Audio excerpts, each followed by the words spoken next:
Progress. The newbie. I've got 2 hours under my belt. It's okay. Yeah. Turned in your course. That's scary. Oh.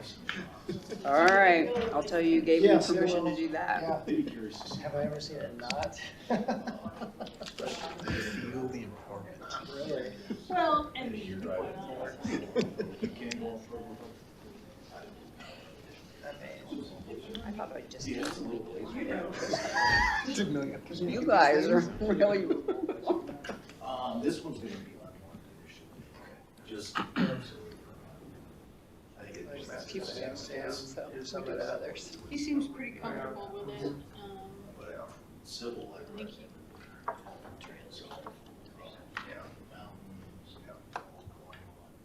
So Mark, you're giving us an update from the FAA meeting, which I'm quite interested in. I've been chomping at the bit for I that. need to follow next Wednesday. Yeah, to figure out. I don't have too much to update. You know, did you get some food? I will. They met with us, but they didn't make any sort of commitments on Yeah, of course, there's doing an anything in agent. particular. Nobody's We asked them going for a to go. response to a letter that we sent previously in the end of last year, and then Jeffco responded with a letter. So with that, you know, they're focused on safety concerns, and they want us to make sure that we're reporting any unsafe activities to the Okay with you? Flight Standards Division office down in Denver. It's the FISDO office. I send FAA reports weekly. I'll look. On noise or on safety? I never noise. No, you're good. Yeah, they don't care about that. And, but for me, it's the frequency when it's a good day And we, of the planes at, every 30 seconds to every 10 minutes. That, to me, is a safety issue because, and I had one of the board members say, the advisory board members say to me, well, accidents are infrequent. And I said, well, unless you can tell me the definition of infrequent is 0, Right. then you've just told me that it. And we asked them about capacity constraints as well, and like how they define capacity, and whether they're gonna do anything to address capacity. When you say capacity, does that mean frequency? Well, if there are 300,000 operations right now, this year, what could the airport actually tolerate? What is the metric for defining how many operations is unsafe? Is it 300,000? Is it 500,000? Is it 1 million? I mean, it's got to be some number. At some point, they get to the point where it's saturated to the point where they can't safely operate or take additional operations. So. Well, in February at the meeting, there were 12 pilots there that showed up to talk about that little short emergency runway. And what I heard as a resident was, we don't feel safe flying in this corridor because of the erratic winds and the high winds. Yeah. And that causes us problems. Oh, it's recording? And I stood up as a resident in my time to speak and said, well, you just validated, in fact, what I'm concerned about as a resident, that you don't feel safe. Yeah. How do you think we feel when you're flying over our homes every 5 minutes? Before we get out of bed and after we go to bed. And they were a little astounded that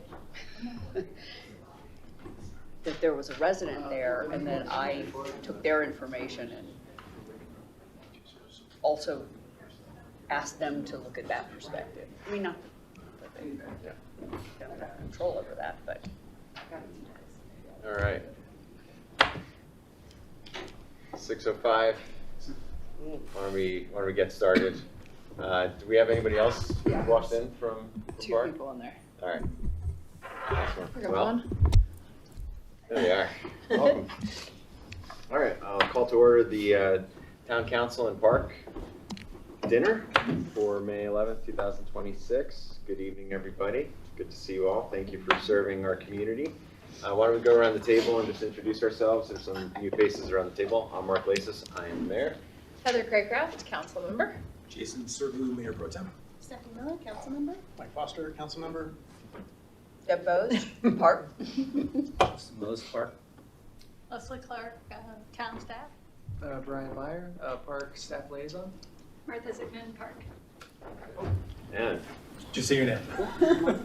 Hey, Burton McKenzie with Park, there we go. co-chair. Good to see you. All right.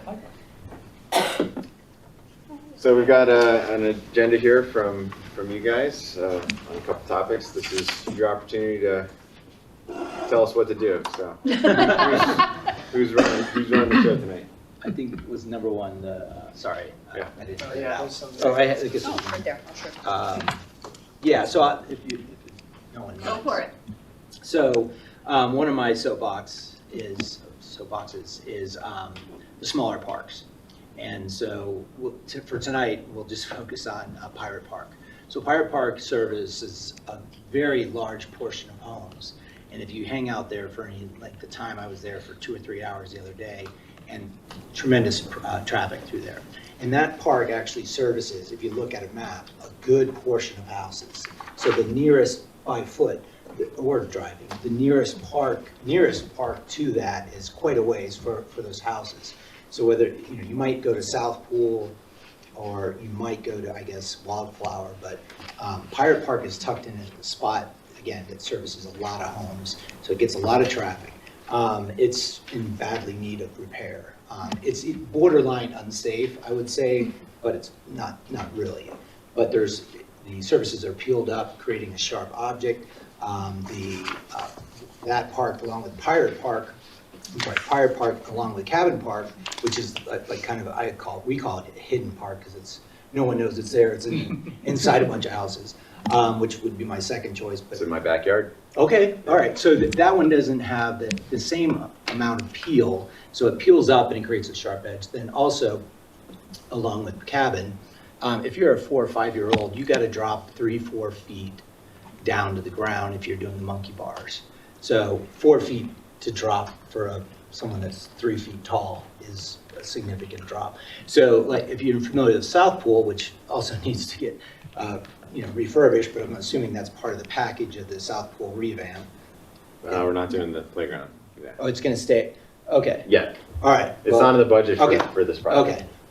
But it doesn't have, if you're familiar with the South Pool, they have the monkey bars, and then there's a platform at the end of the monkey bars. I know that this is getting very niche, right? But it's relative because it's about safety, right, for the children, and also about usage. A child can't use the monkey bars at Pirate or Cabin. Well, they can, but they have to drop again 3-4 feet. So at South Pool, there's that little platform.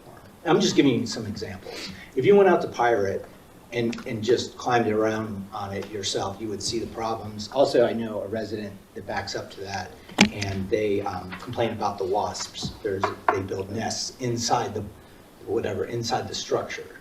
So anyway, long story short, that's what the theme of this is while we're building buildings and bridges and new parks, and community park is amazing, tremendous job, not forgetting the little parks. I think, so taking a step back, that's what this line item is. It's, Fixing while what we we're, have. Fixing what we have. yeah, fix what we already have. Because we paid for a Yeah. report that basically itemized on a per park basis, Right. all the stuff that needs to be repaired, upgraded. Right, your consultant last year. maintained. Yeah.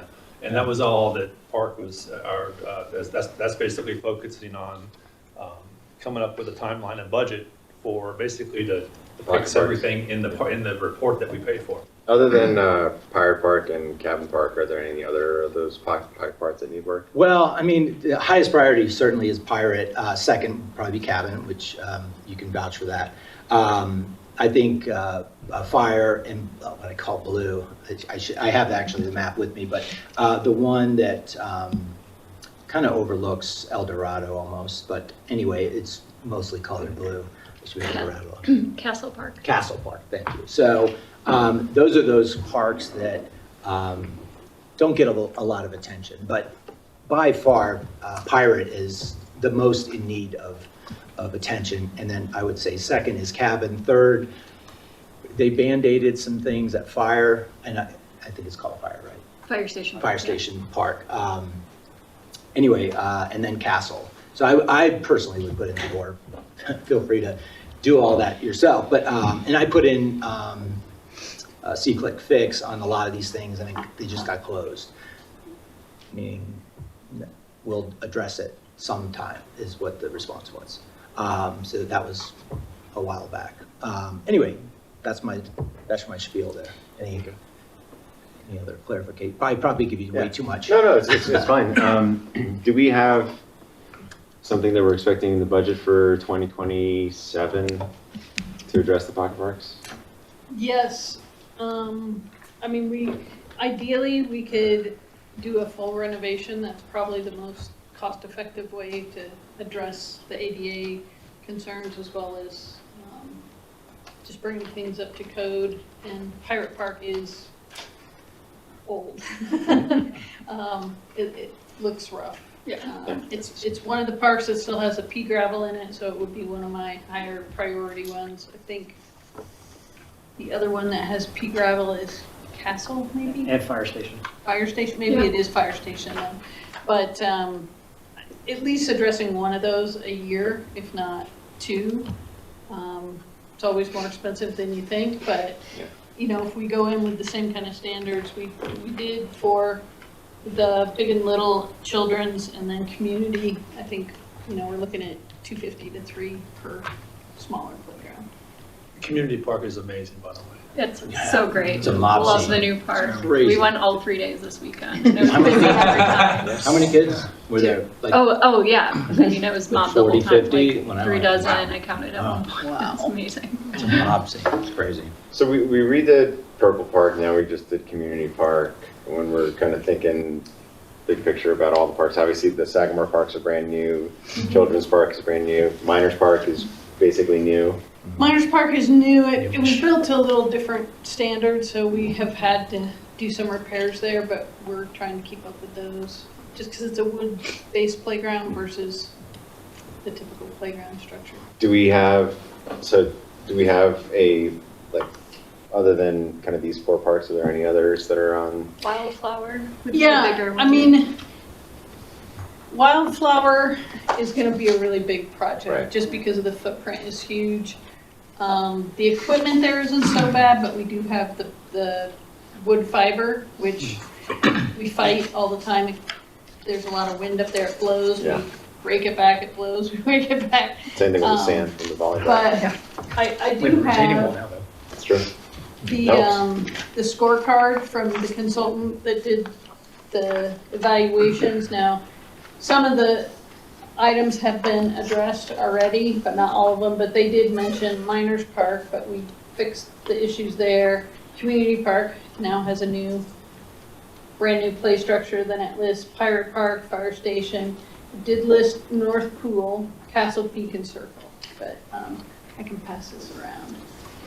And the full report is available as well, but this is just a summary scorecard. And they also pointed out some other things like accessible seating, accessible pathways, some of those types of improvements that we can make in the parks. Those are a little bit easier to attain. They're not quite as pricey, but the playgrounds themselves are a pretty big investment. It's a good point with the benches, because that's like at,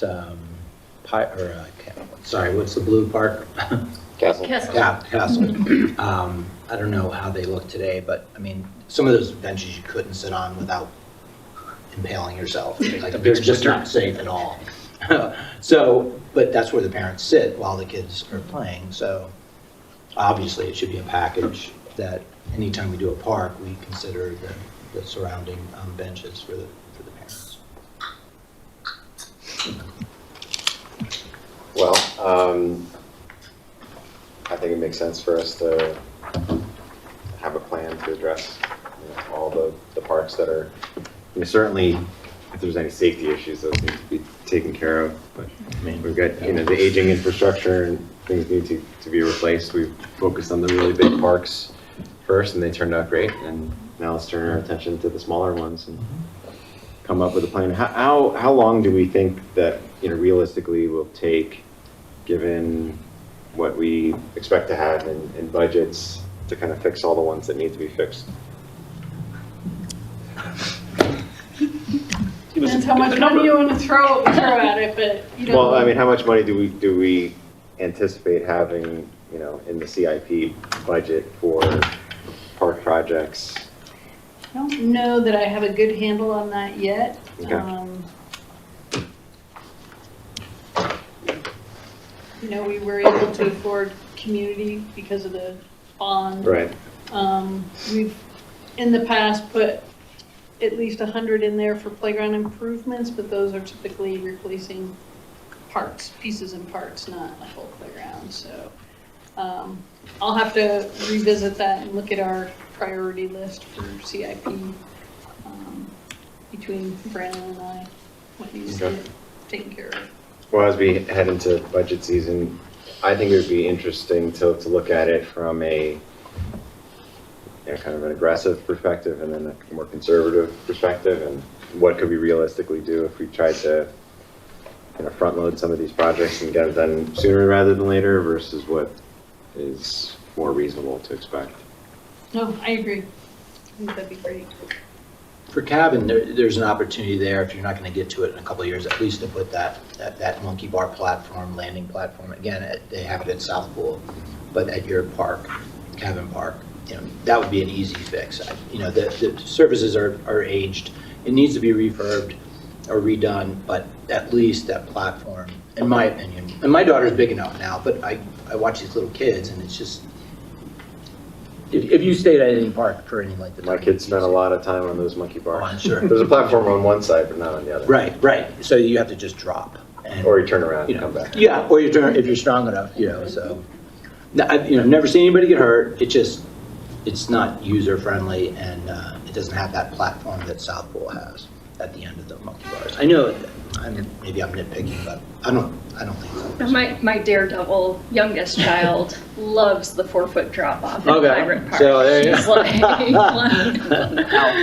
But I watch little kids at South Pool, and they absolutely use that platform. Oh, yeah, all yeah, the time. they do. Little kids. I would 4 love years the old. platform. Yeah, there you go. I There you go. appreciate that. So, otherwise, it could be 6 foot up or more up to the first bar there. Yeah. So, and that's relative to the cabin.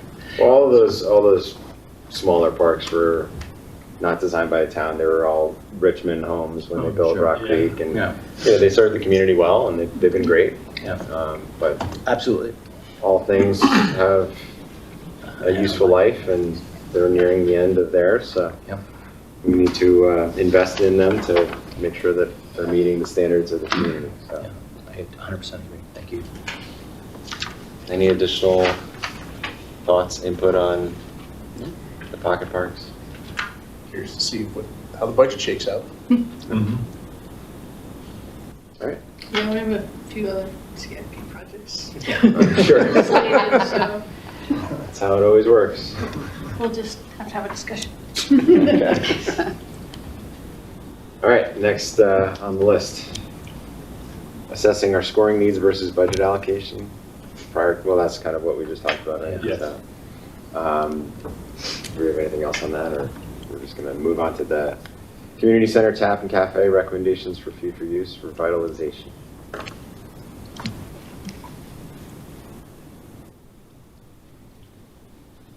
This was just talked about at the last park meeting in April, and looking at us, potentially activating the cafe area again in 2027, and just getting feedback from park, heading into that, and with budget season coming up, so. And then, we're looking at probably doing an RFP for that. We'll most likely. do some kind of solicitation, RFP or RFQ. Were there a lot of responses to the last one No, Not good. no. I mean, I think the restaurant business, the food business is tough. though? Yeah. And we'll probably have to look at some kind of a unique arrangement for that, whether it's potentially subsidized or potentially a vendor and town resources helping to run that.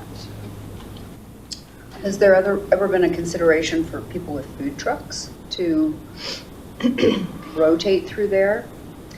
Typically, the food truck folks need a minimum per day. And we were not seeing that come to fruition, so we were subsidizing anyway. So, I mean, that could be a solution with the understanding that we would probably end up with subsidy to get them to, even for them to mobilize, they're typically asking somewhere between $500 and $800 a day. So I have a quick question for the committee, because you guys are the people.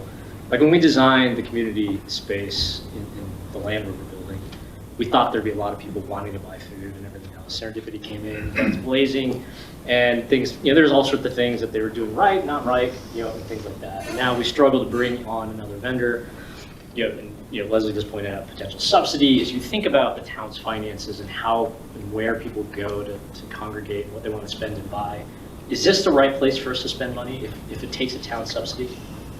Or is, recalibrating how we use that space? Because when the Land Rover building was 2019, we got into litigation, we decided to make it a community space. Lo and behold, all of a sudden we have 2 community spaces in the span of like 3 years. But personally, I kind of think it's worth rethinking that space in the context of what we envisioned in 2019 and 2020 and where we are at 26.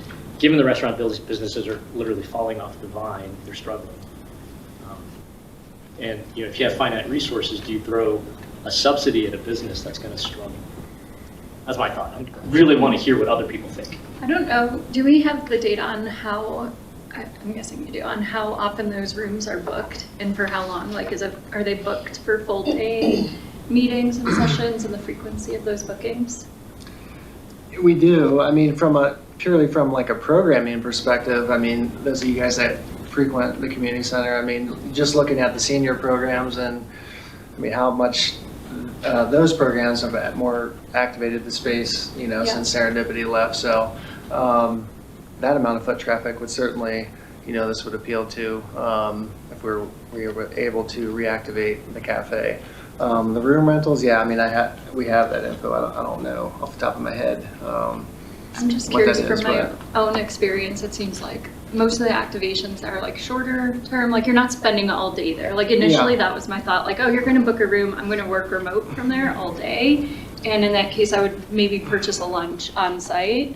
But because every time I've been there, it's been like a span of 1, 2, maybe 3 hours, I'd be more inclined on like purchasing small snacks. Like I think a really nice vending machine setup, I hate to say that, would probably suffice. They're really nice vending machines these days. Like the Farmer's Bounty at the airport. Yeah, exactly. Yeah, I'm just coming back from Japan and I saw like Oh, all that's these like a whole different amazing, story, yeah. You don't have to go that extreme, but somewhere in the middle, I think would probably be way more reasonable and solve a lot of needs for like the occasional snack. How much is the vending option that's there being used? Oh, the micro market? I mean, Leslie, do you have those numbers? I mean, I don't have them in my head, it's but not like, I mean, We're not printing money. no. we are sometimes subsidizing that because they have a minimum monthly as well. So you're not struggling. yeah.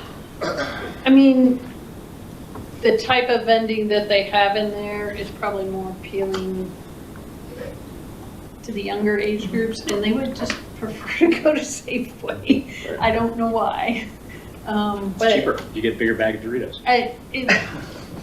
maybe that's it.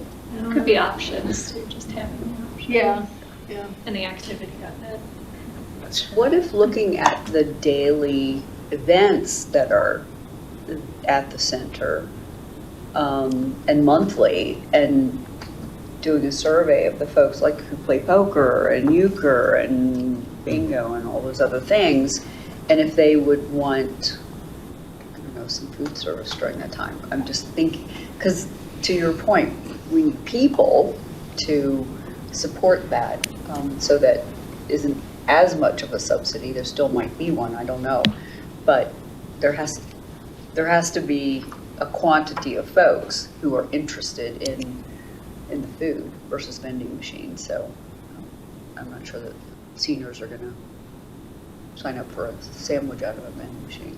I know Japan's amazingly, but I'm not sure, I don't know.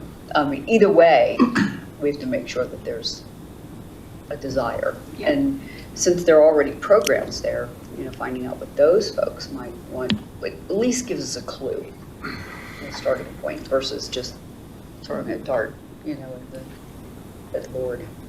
I don't know. Are we still, like Serendipity still pouring drinks for like events in the evenings on the weekends? So, well, So, trivia night and we have some events where they offer drink service. They still own the liquor license, right? Yeah. and is that I working? think that works fine, yeah. I haven't heard any negative feedback, but I probably haven't heard any feedback, to be quite honest. And when we do the senior breakfasts, who's providing that? Who's catering that? Yeah, it's Spice of Life, I think, has been catering in for that monthly. Yeah. And I mean, I think they for- do a good job, I think. Yeah, I mean, I think for like regular events, like we have the senior card game that's happening on Fridays, like there's kind of like regular repeat events. Seems like having food, because they know that they're gonna have 20, 30 participants each week at a time, like having food available for them makes sense. Yeah, it's a captive audience. So just kind of like the people that you can count on, the repeat customers, the repeat events where you know that there's going to be a certain amount of people that are hanging out for a certain period of time. And that might generate more desire for food, spanning other program, during different times. I don't know, but it's a place to start if we have the data. I mean, they should have happy hour over there. Yeah. At the card game. No, actually, I recommended that one time, I know, so we couldn't do that. We can't do that? Well, I don't know. Can we? Can we do happy hour for poker? I mean, we have a liquor license there, and if Serendipity came and they wanted to serve the seniors. I would do a lot Sure, better if yeah. every other senior was around. I mean, I don't know why we would have said no. But they That's the do large- use the vending machines. I do see some of them get up and they come back and I always ask them, did you get that from the vending machine? They say yes. I'm like, good, people are using it. So Yeah. I think there is an opportunity there to take advantage of a serendipity-esque type of bar situation. But I think alcoholic beverage service would definitely be a priority. And, not as a joke, but they definitely want to unwind. It's a Friday afternoon. It's kind of their Friday afternoon club. They're playing poker with friends. They would like to have a glass of wine while they're doing it or whatnot. I think that's something that could bolster sales to get us out of the, we're subsidizing them now and they can come up their own profit line. And with all you're in favor too, right? So.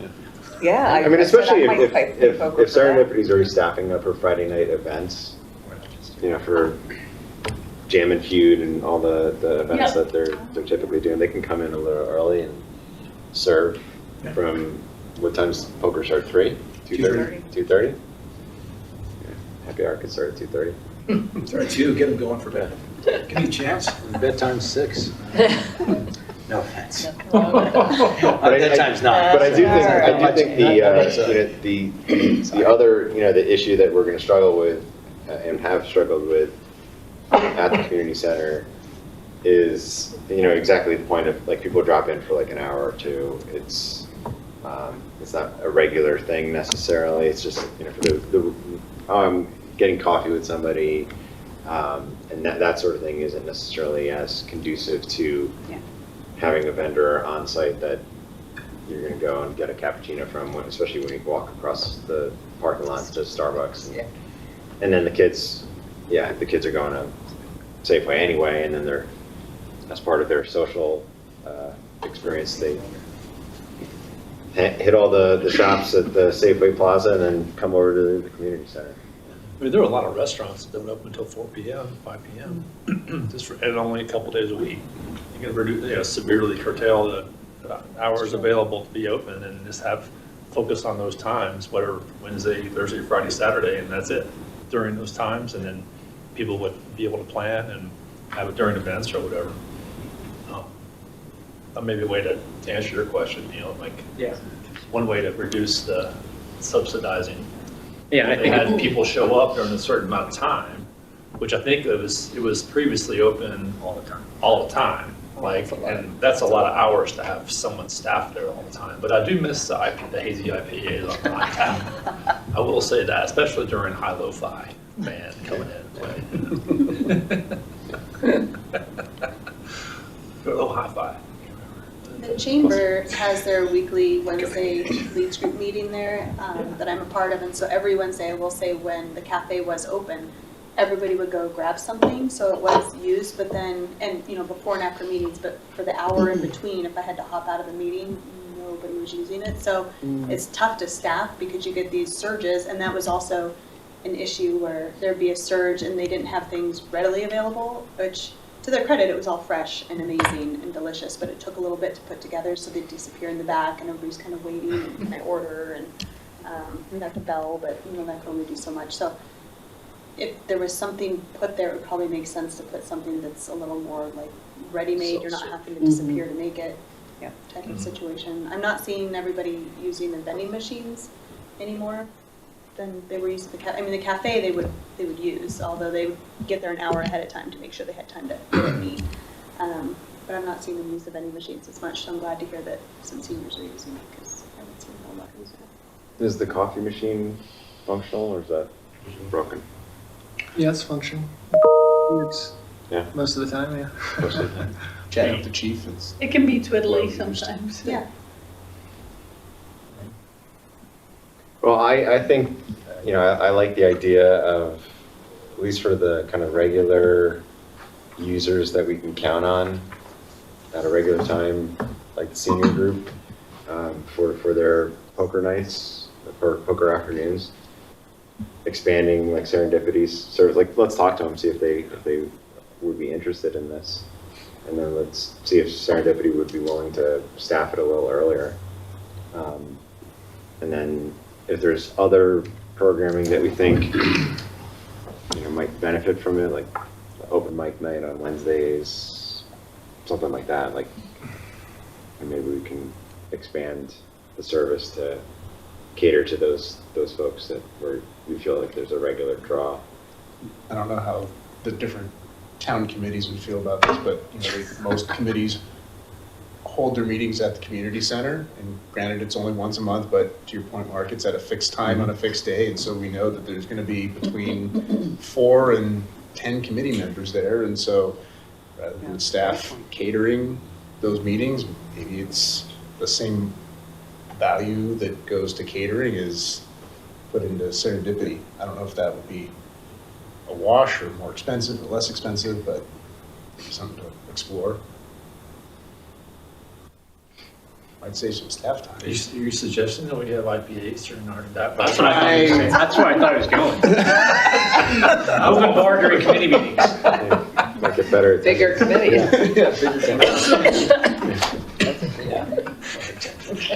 But it's helpful to remember, and I want to go back to having Serendipity do more with alcohol. Like, if we go back to when the community center opened, we opened it up to anybody. Serendipity was the only applicant, and they got the space.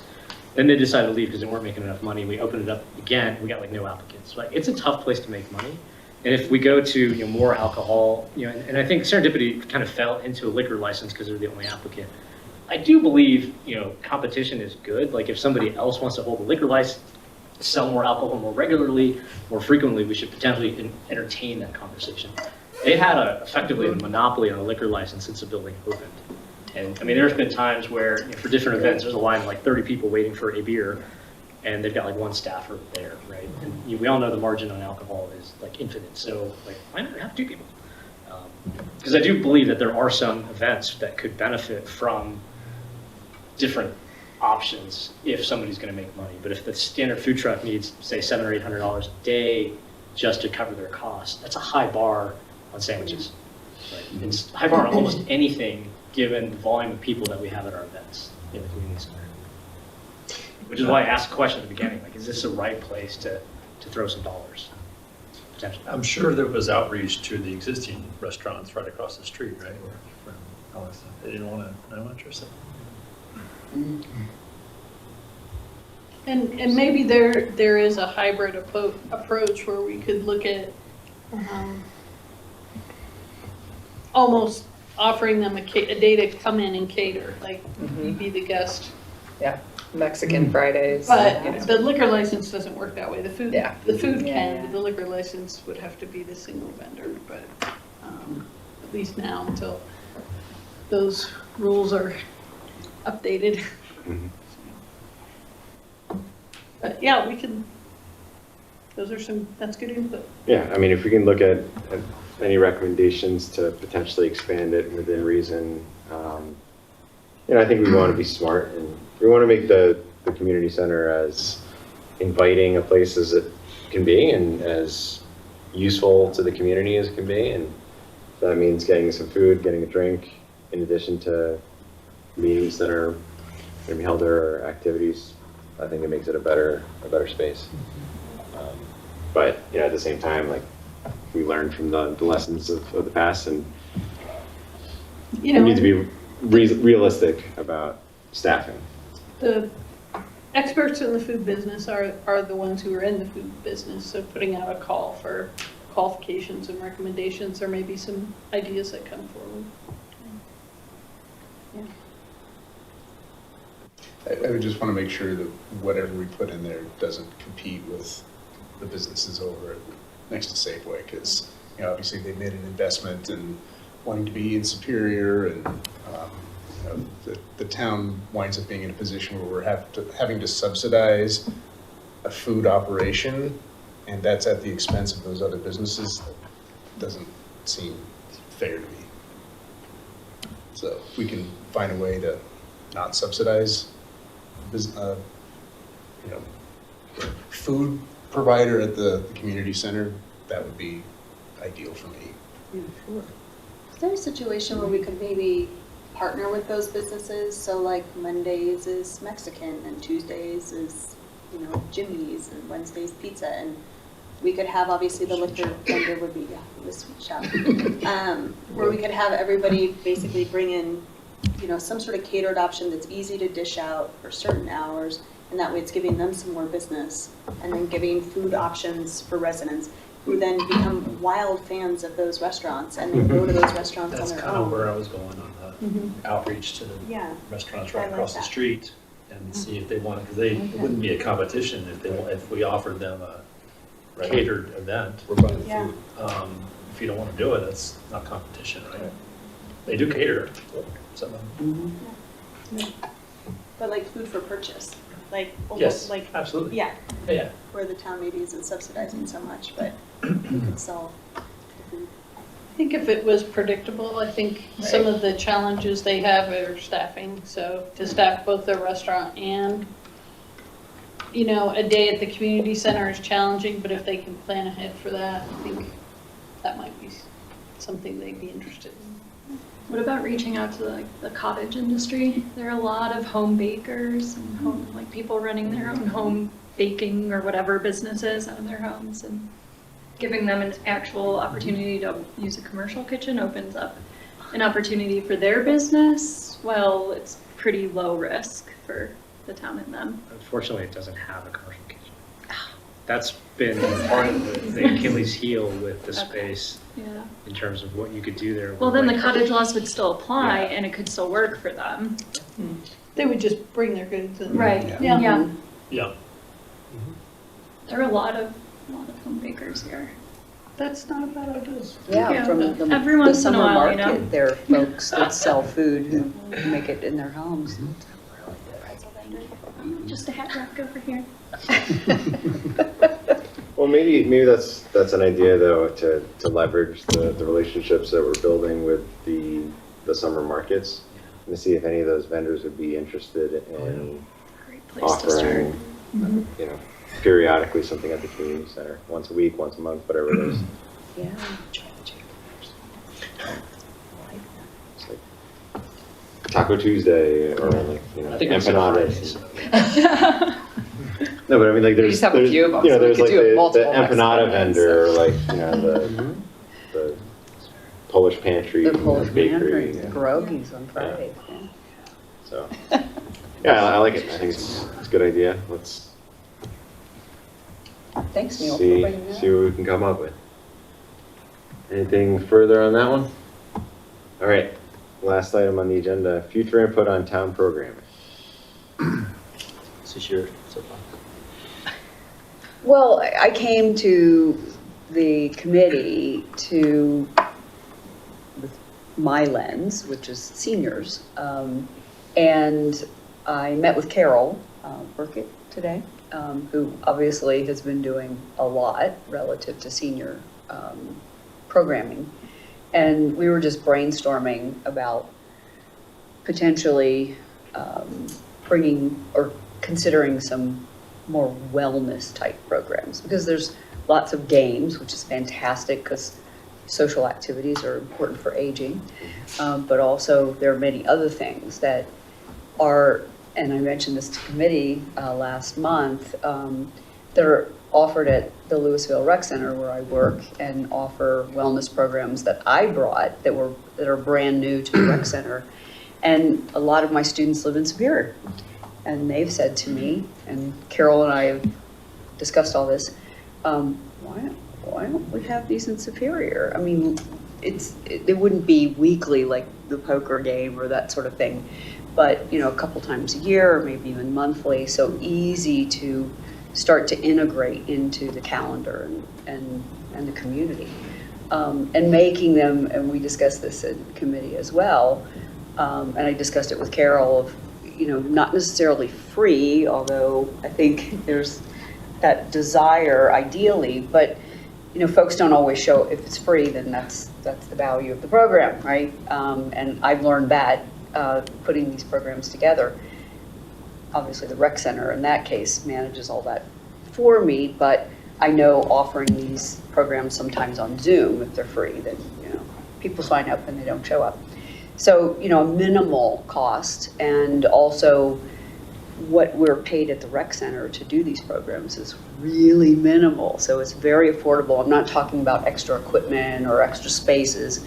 The spaces that we currently have for these wellness programs, easy. I mean, we need bodies and an educator, that's it.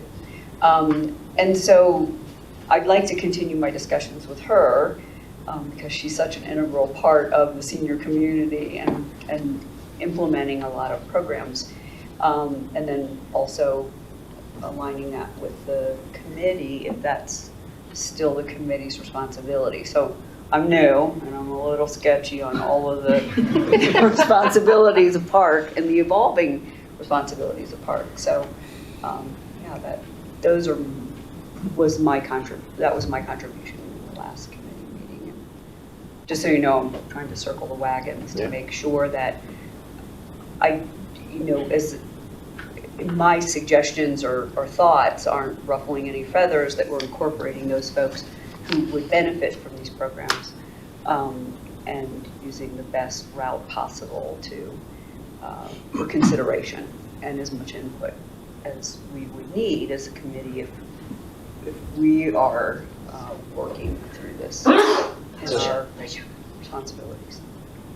And thinking about programming for seniors, roughly a little less than 20% of our community is of Asian descent, and so I'm curious if Park has been thinking about how to engage programming to be more multicultural, diverse, and attract maybe some parts of our community that haven't been engaged in our events before.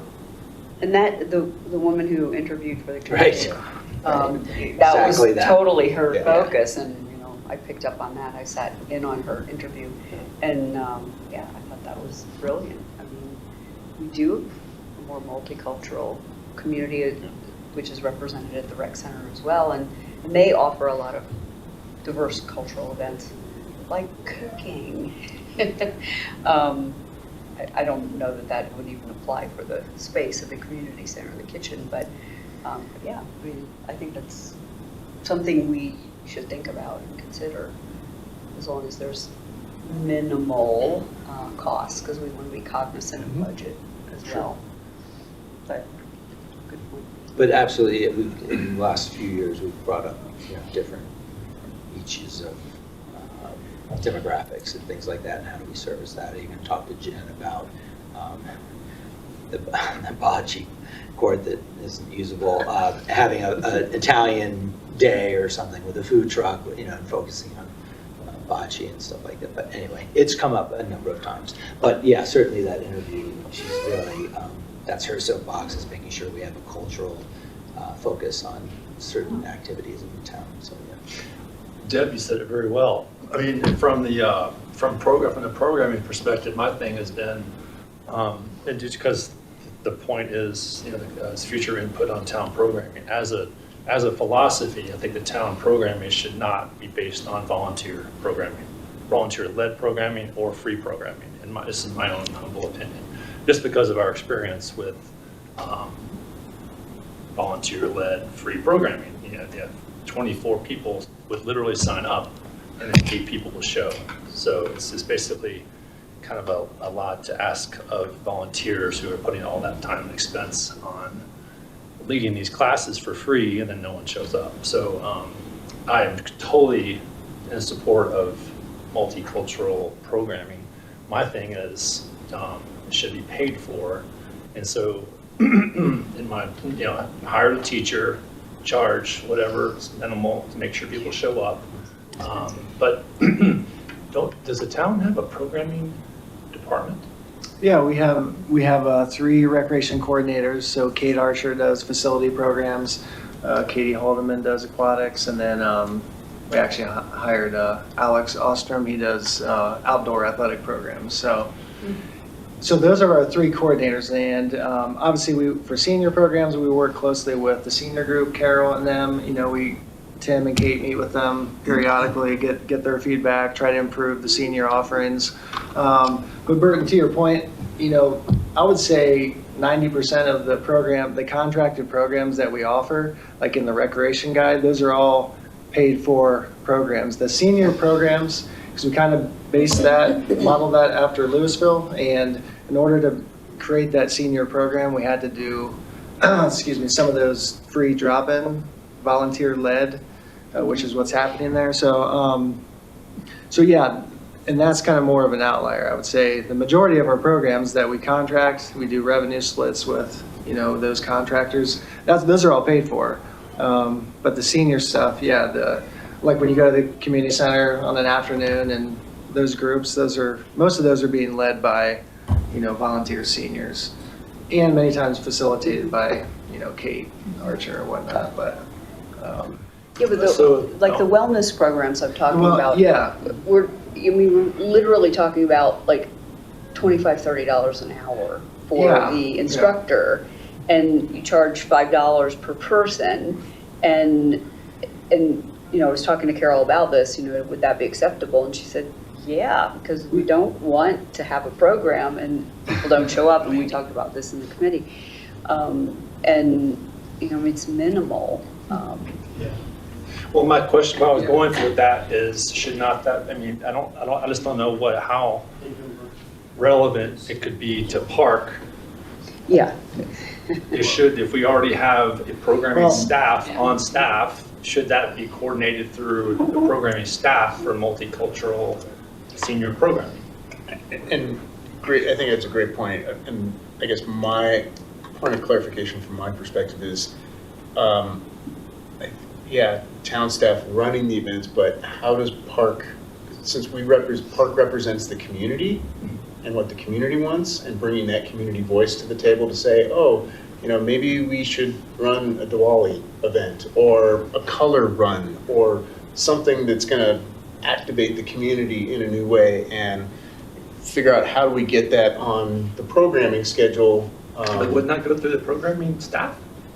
It could. It would, but yeah, that's what we are kind of missing. Like, yes, staff is running this, and, you know, we're kind of maxed out with what we're doing, but getting input from Park, from what the community wants, like you alluded to, that is kind of missing. That would be helpful. That's kind of how adult softball came about, programming too. staff could come talk to Park. Yeah, well, yeah. I'm just bringing, input on town programming. Yeah, that would be my input. So I'm going to raise a question, maybe controversial. Carol and her group have done a phenomenal job implementing a lot of these programs outside of an advisory committee. Is that, I mean, I guess that there's a rationale to let that continue, just working, and she said she works with Kate and Tim Yeah, to implement these things. I don't know. yeah, Um, they've provided input on senior programs from the onset a couple years ago.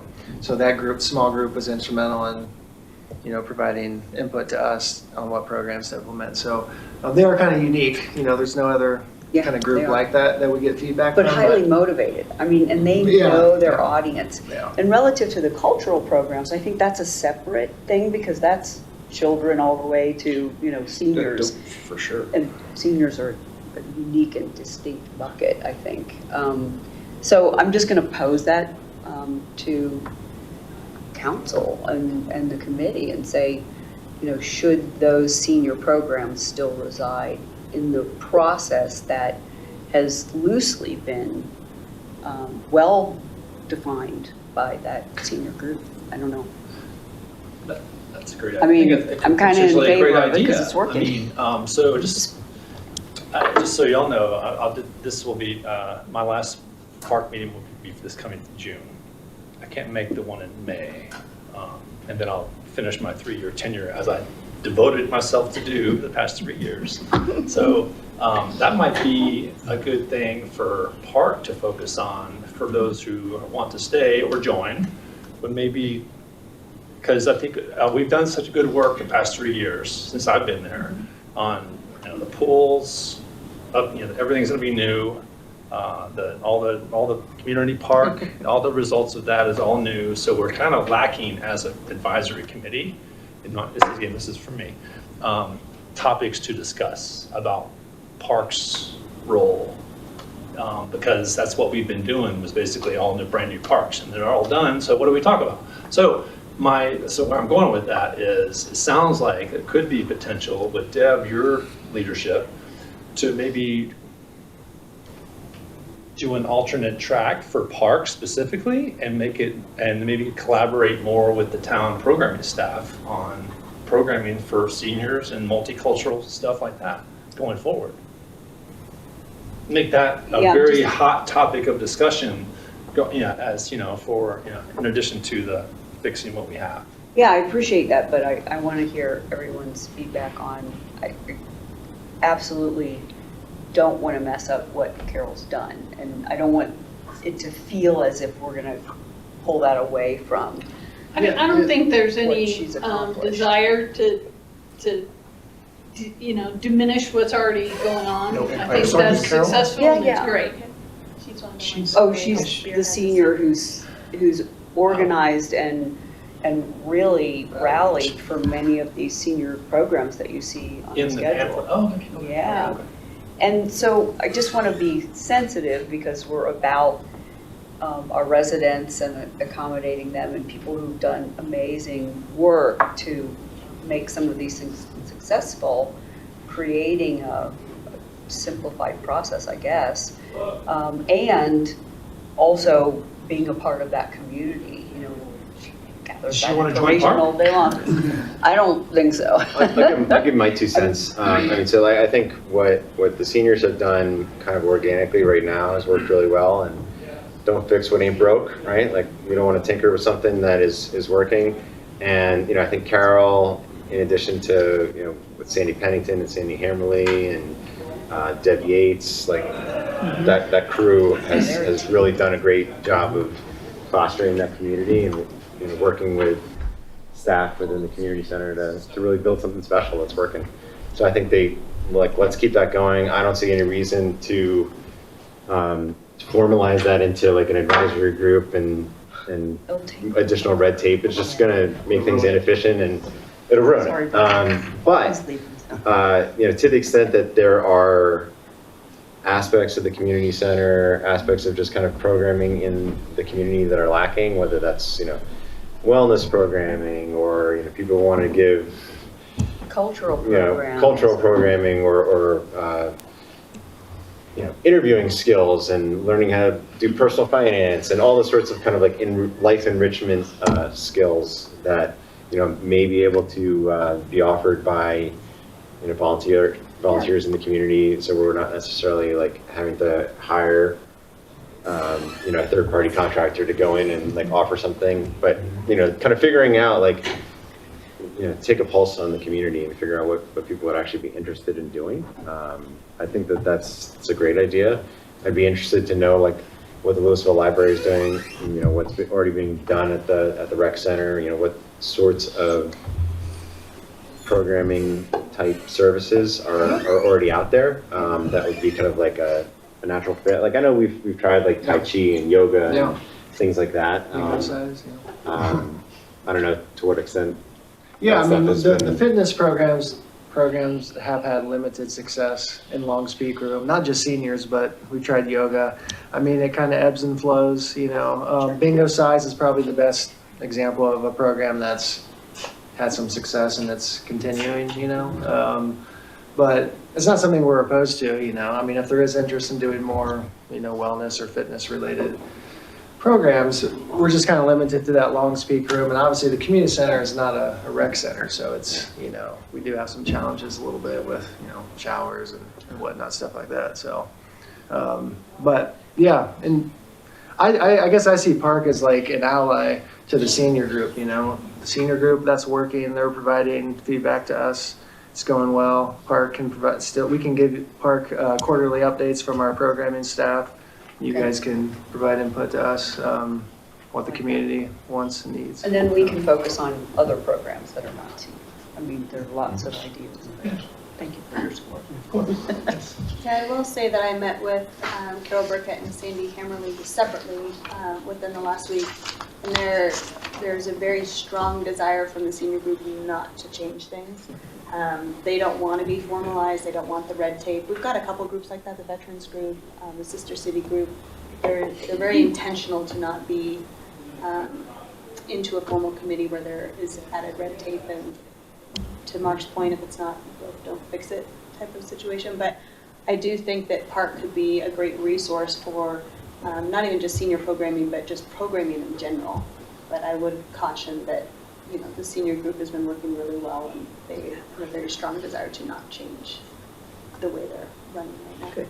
I just wanted to get everyone's. But I think, big picture, if there's a hole in like what we're offering that we should be filling, like we want to know it. We want to make the community center as valuable a resource as it can be for the community.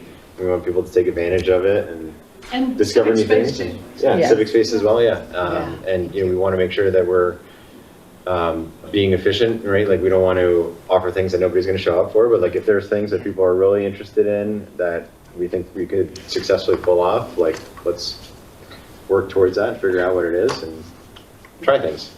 And we could always experiment too, right? Like that's one of the things with the community center is like we've been experimenting with it since it started, and we continue to do so. And certain aspects have worked, and I didn't expect that there was going to be kind of like a regular senior poker night on Fridays, but like that turned out to be really fun and it has staying power. And same thing with like the open mic nights on Wednesdays, like that has a community that is built around it. And it's really working well. So, let's see if there's other programming opportunities that can similarly fit into the community center that we can kind of nimbly kind of evolve into over time. Yeah. Great. But appreciate it. All right, well, we are at time. Thank you all of you for your service. Appreciate everything that you do for the town, and thanks for taking the time to meet with us. Thank you. Thanks for dinner. Welcome.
Yeah.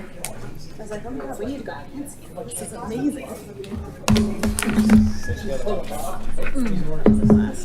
Oh, I should have got something to drink. What? I should have got something to drink.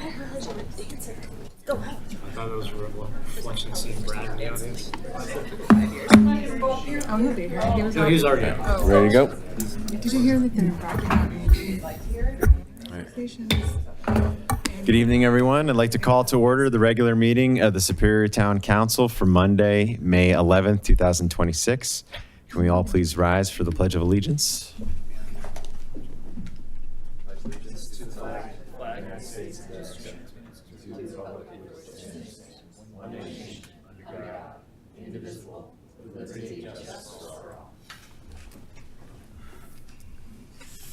Roll call, Shannon?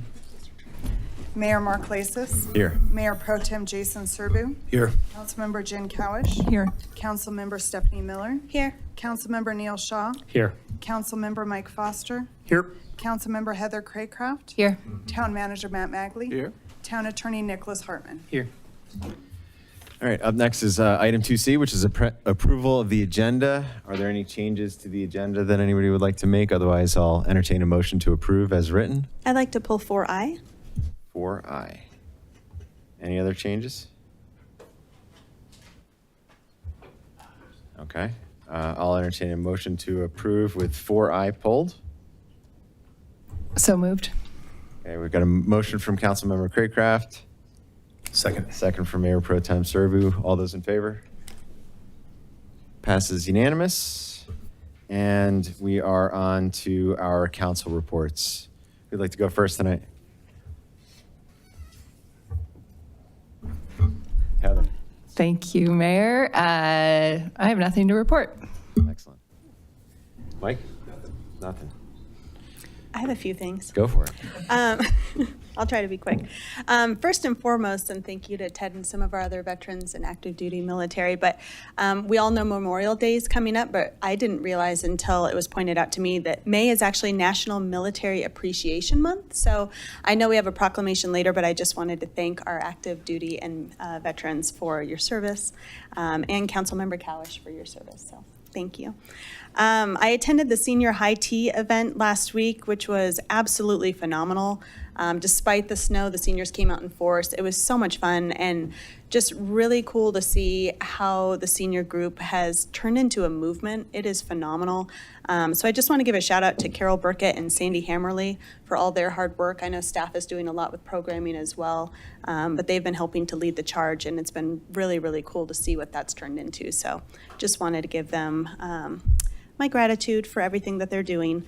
I attended the economic development meeting with our economic development manager, Ellen Robertson, this last week, and she told me a few things that I thought would be of interest to the community to know. So I just want to go through a few of those. First, there is some parking lot repaving over at Costco, which I was surprised to see when I was over at Barnes & Noble this last week. So FYI, if you haven't been over there, they're going to be redoing some of the parking lot there.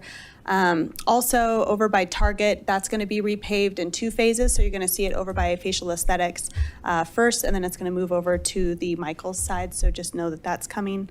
Very exciting. Boot Barn is going to be opening in early June. So anybody who wants to get their boots on, Boot Barn will be opening. Please go out and support them. The signage for downtown and Rock Creek Village businesses off McCaslin is going to be installed soon. So I think this is just going to be a great opportunity, especially for those using McCaslin as a thoroughfare for commuting to get over to 36, to be aware of our local businesses that they maybe don't realize are right off the street there. So be looking out for that. That should be some great visibility for them. In tandem with that, we are also doing a Superior Business Directory, not to be confused with the business directory that the Chamber does. This is going to be strictly for Superior businesses. So there was an email that went out to all Superior businesses this last week to get your logo and information over to Ellen. So if you haven't done so yet and you're a business owner, please make sure to do that so you can be highlighted. And then Ellen and Renee from the Chamber are kind of the two heading up everything for Sundance. So it's still a bit of a waiting game because they are still figuring out, Sundance is still figuring out what's going on as far as bringing things to the local businesses and community. But if you've got questions, they would be great people to ask. And then just wanted to highlight a few upcoming events so that they won't be missed. May 16th is the next Chat with the Chief.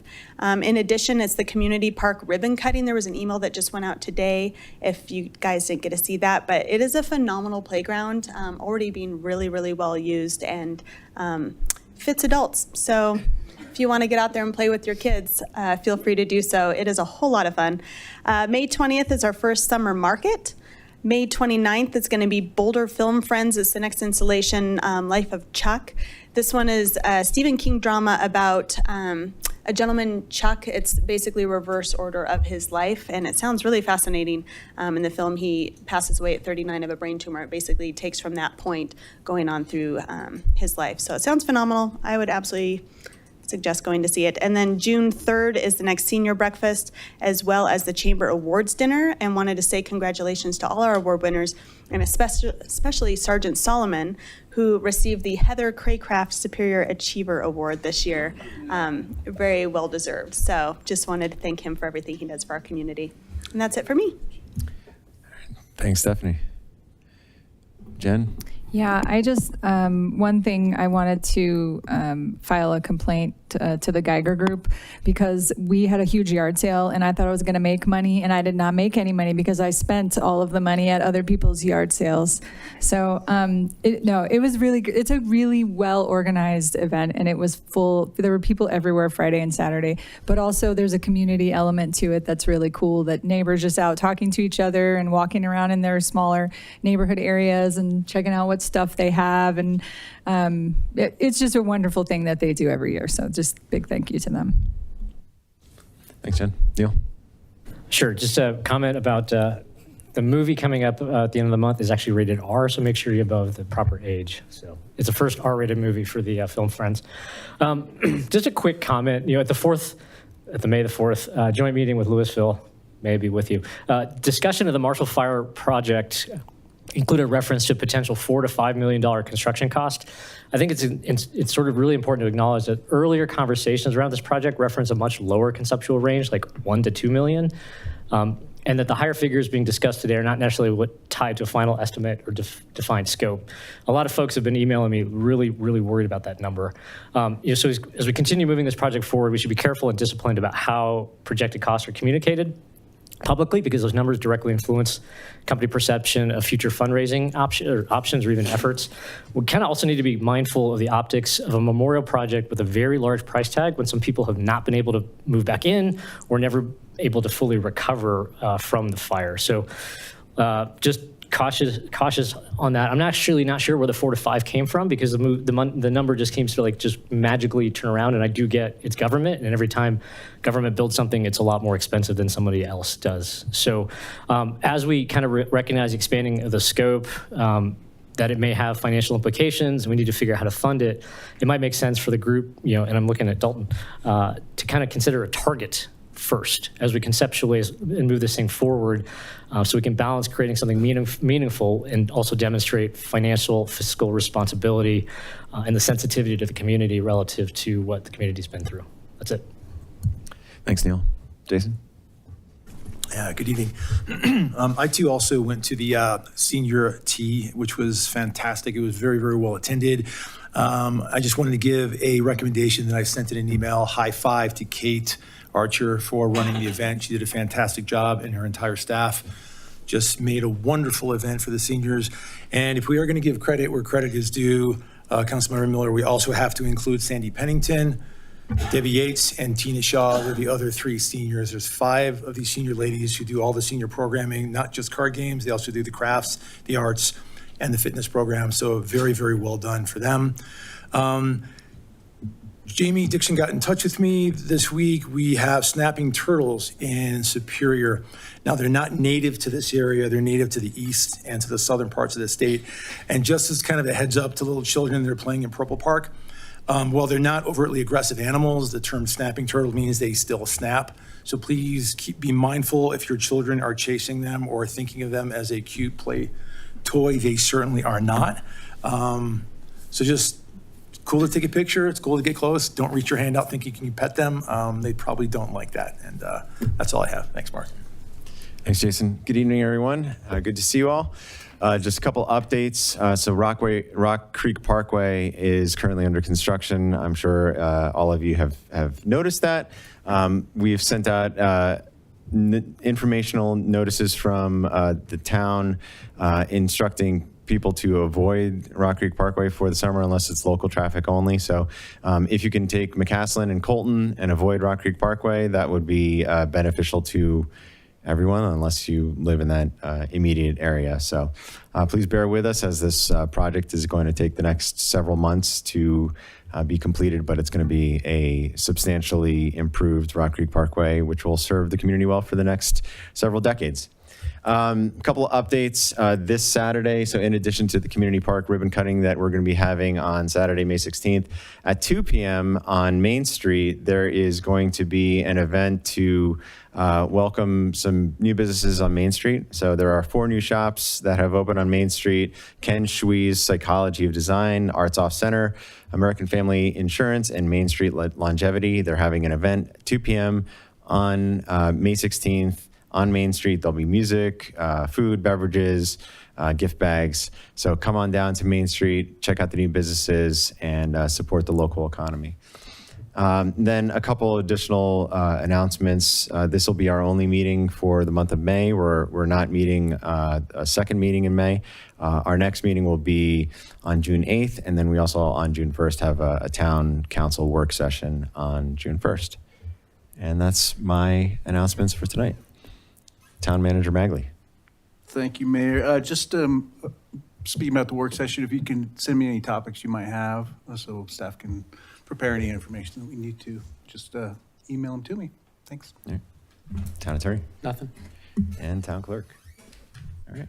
We're on to our public comment section of the evening. If you would like to give public comment and you're here in person, we have a sign-in sheet on the desk there. Give us your first and last name and the town in which you reside, and we'll recognize you for public comment for all items on our consent agenda, presentations, and non-agenda items, limited to 5 minutes per person. If you're participating via Zoom and you'd like to give public comment, please use the raise hand feature, and we will call on you in the order in which we see your hand raised. Melissa Thornton, come on down.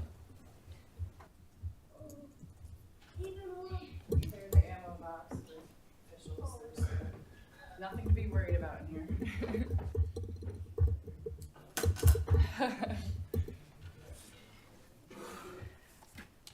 Good evening, Mayor, trustees, town staff, and fellow members of Superior Community.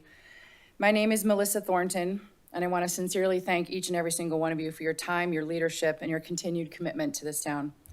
I moved to Superior in '99, and for the past 27 years, I've dedicated much of my personal and professional life to sustainability, resilience, education, and community advocacy here in Superior and throughout Colorado. Since 2000, I've consulted with town leadership, beginning with ballot 2A to help accurately define open space. I served on ProStack, numerous community boards, PTA, PTO, coach sports, taught STEM. I worked extensively on sustainability initiatives locally and statewide. I never charged anything for my time, talent, and I simply invested in this community because I truly care. Over the years, I've helped secure tens of thousands of dollars in Safe Routes to School grants for our schools. After Columbine, I wrote the check for the very first camera and security system at El Dorado K-8 because I believed our children deserved proactive protection and a safer learning environment.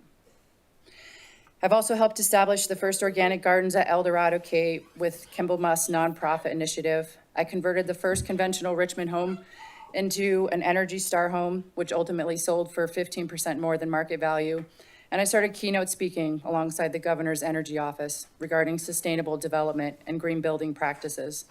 I later scaled what became the nation's first green building guild and municipal initiative to a statewide opportunity. And along the way, I built and operated a sustainable real estate boutique while simultaneously studying sustainability at Yale and raising my 4 kids as a single mother. It's been a journey.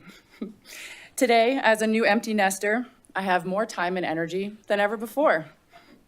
I'm looking forward to moving downtown and dedicating my time, talent, and experience to collaborating with the town on an even deeper level, helping co-create a win-win-win relationship and infrastructure opportunities that future generations will benefit from long after we are gone. Which brings me to why I'm here tonight. I believe Superior has a rare opportunity to become a national leader in regenerative municipal infrastructure and localizing renewable energy. OOCO is currently exploring a partnership opportunity centered around community-scale renewable energy systems, resilience infrastructure, and a decentralized power generating system using advanced microturbine technology. What makes this opportunity truly unique is that OOCO has an established relationship with the inventor and manufacturers of locally produced microturbine systems. To my knowledge and research, this is the only turbine design that has successfully resolved the shedding issue. And I'll describe that in just a minute. By allowing energy flow to remain consistent in one direction, regardless where the force comes from and how much force is applied. It is also, to my knowledge, the only turbine system of its kind manufactured from durable, recyclable materials while being designed specifically for scalable community integration and long-term sustainability. Even more importantly, this creates a potential opportunity for Superior to become involved prior to broader public market ownership, positioning the town to potentially create long-term legacy wealth opportunities for its residents, while simultaneously investing in resilience, sustainability, and local infrastructure innovation. At this point, I'd like to take a minute and briefly present the 3D model that I brought with me tonight. This is one of 3 in the world, which demonstrates how these systems could integrate into municipal and community environments here in Superior. And I only have 5 minutes, so this is going to be fast.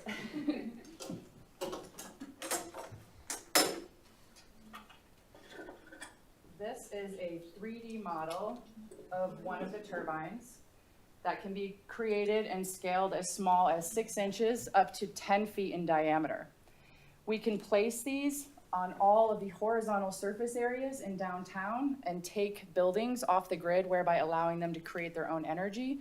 Doesn't need to be an ugly design like this. The inventor actually has some beautiful designs, and I was hoping to do a full presentation, but we can get into that later. Just looking at this briefly, one might think, okay, quickly, absolutely, you can see how if you hit wind on one side of this, that this turbine is gonna spin in that direction. But you wouldn't think that if you have force on this side that it's gonna spin in the same direction. When I first heard about this, I didn't believe it, but once I saw it, I couldn't help but not do it. So I'm just gonna briefly walk around and I'm gonna show you guys what this looks like.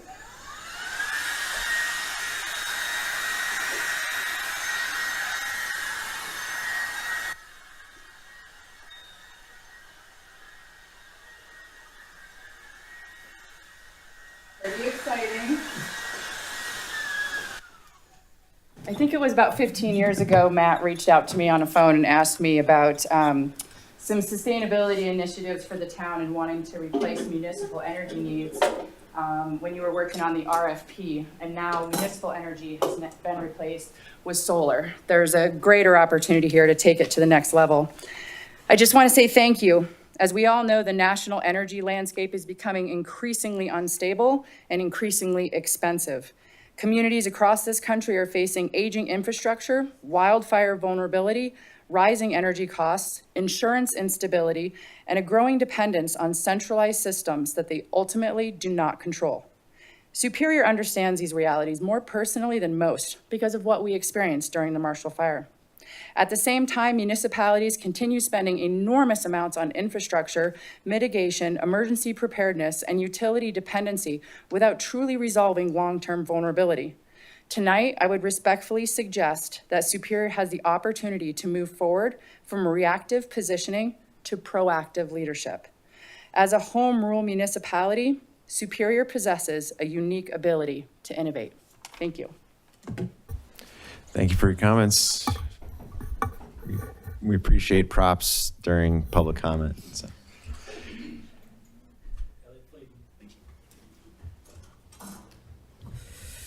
Good evening, mayor and members of council. I want to talk about priorities and fiscal discipline. The town has recently raised taxes and been open about budget pressures and shortfalls. At the same time, the town has undertaken significant projects, including but not limited to, rebuilding a museum, park redevelop, this park that just opened at community park. My kids were there this weekend. It's amazing. And a pool project at South Pool that has reportedly gone hundreds of thousands, if not more, over budget. To be clear, I like these projects, well, at least the last two. I don't have an opinion on the museum. I think other people like them. They seem to improve our community. But the question this situation raises is a simple one. Are we making spending decisions based only on what people want without first ensuring that we are meeting our pre-existing obligations? Because that is the sequence that matters. Discretionary spending, even on stuff that I and you love, should come after obligations are satisfied, not before. And that brings me to the intergovernmental agreement in the dispute with the Rock Creek Master Homeowners Association. Now, I'm not a part of that HOA, but I know people who are. And as I understand it, the dispute is this. The town's position is that fence maintenance beyond limited painting or minor work was never a binding obligation under that agreement, and that what has been done for years was discretionary. The HOA, of course, has a different view. Their view is that the agreement required the town to continue the existing level of service, and that fence maintenance, given that it's been performed for over 20 years and taxes have been collected for it, is part of that obligation. I'm not here to take a position on who is right in that dispute. There appear to be arguments on both sides. But what is not in dispute is that this maintenance has been performed for decades, and that Rock Creek residents have relied on that as a part of the baseline level of service. So even if the town ultimately believes it has the better legal argument, there is a question about whether its decision to step away from that practice is still fundamentally, is whether that is a good policy choice about priorities. And that brings us back to the central question. Is there uncertainty about whether something is, if there's any uncertainty about whether something's an obligation, especially one that has been treated as such for 20 years, should we really be pulling back on that right now at the same time we are continuing to spend heavily, and in some cases beyond budget, on discretionary legacy projects? Because from the outside, it looks backwards. It looks like spending first and sorting out pre-existing obligations second. And I have concerns there. I'll put it simply. Most people, including me, would love to have everything. I want my rec center. I want my park. I want my pool. I want my spa. I want my jacuzzi, and I'd like the town to pay for a Lamborghini too. But just like any household, you don't fund everything you want while stepping back from long-standing commitments at the same time. If that Lamborghini I want, I'm not going to fund it by not paying my mortgage. I don't like my mortgage. I'd like a Lamborghini more, but you got to pay for your obligations first. And so the issue isn't just whether the town, what it's allowed to do under the IGA, it's also a question of risk.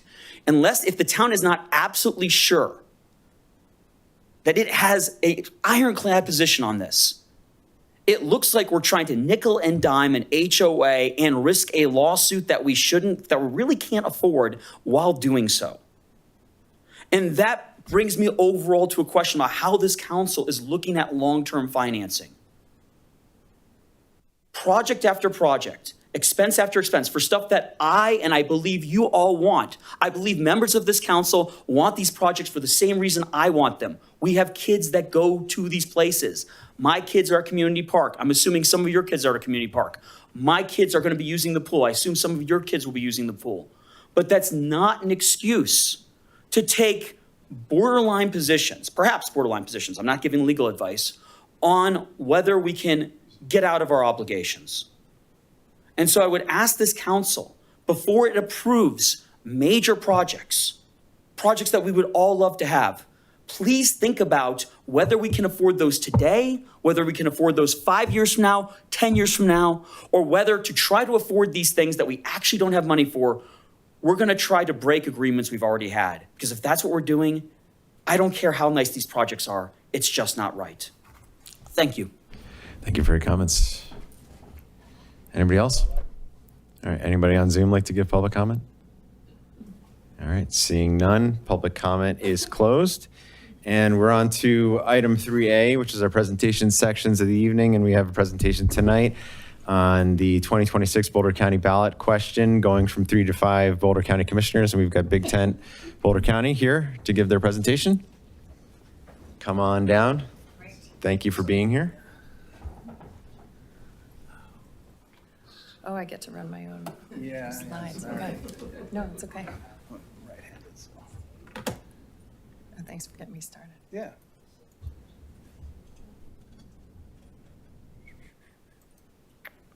Oh, perfect. Yeah, and then you can scroll down or page Oh, wait, I can what? Oh, look at that. Yeah, there you go. Perfect. Okay, got it. Okay.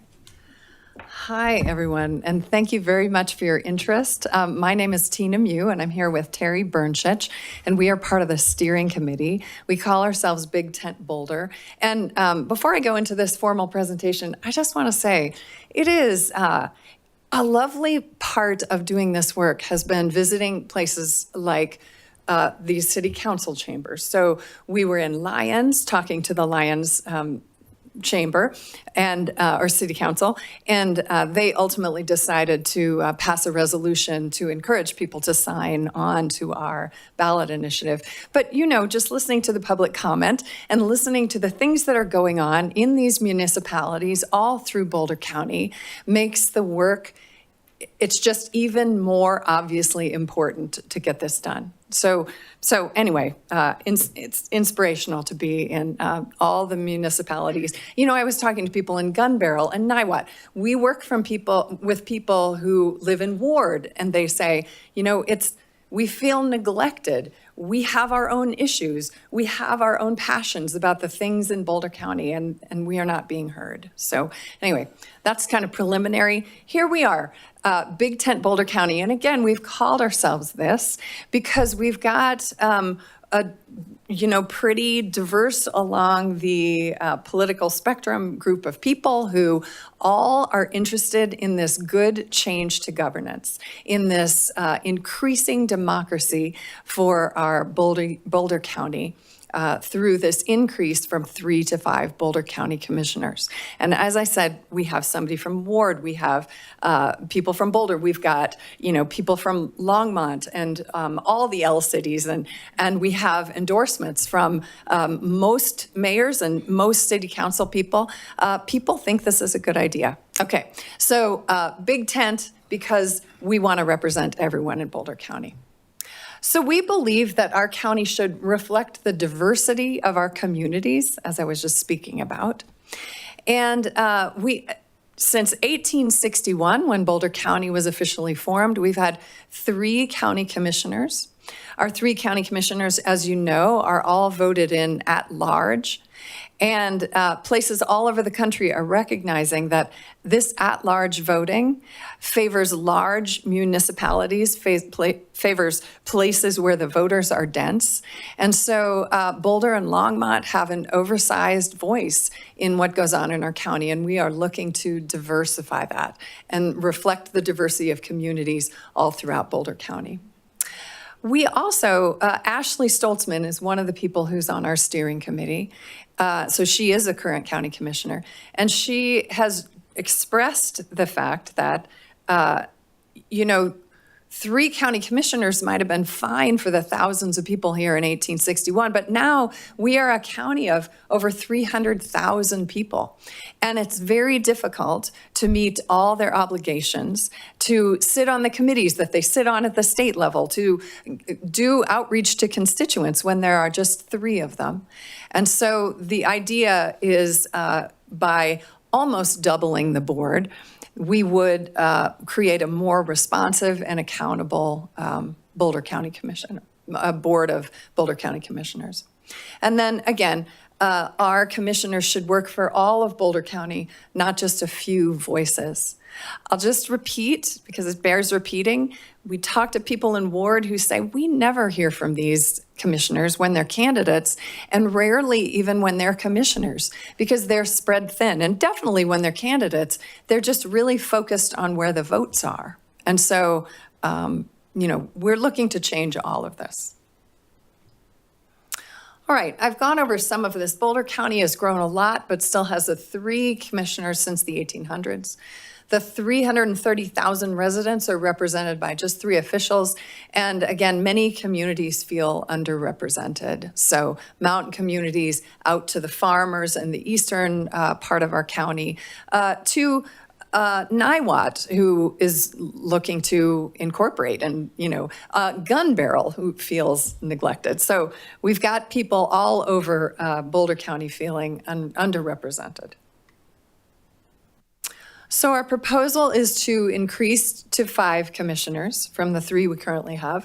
And then the voters would decide, so it would be 2 questions actually. The petition that we carry has both of the questions on it, but they would be separated on the ballot. So first, do you want to increase to 5 county commissioners? Do you think that's a good idea?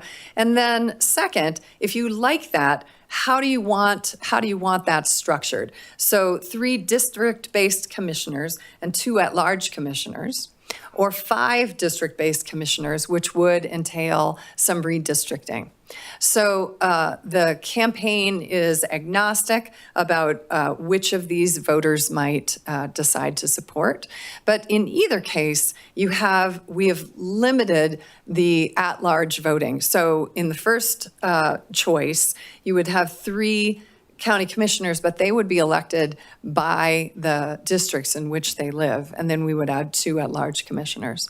The 5 district-based commissioners would really get it closer to the people, closer to the voters, and each district would elect its own commissioner.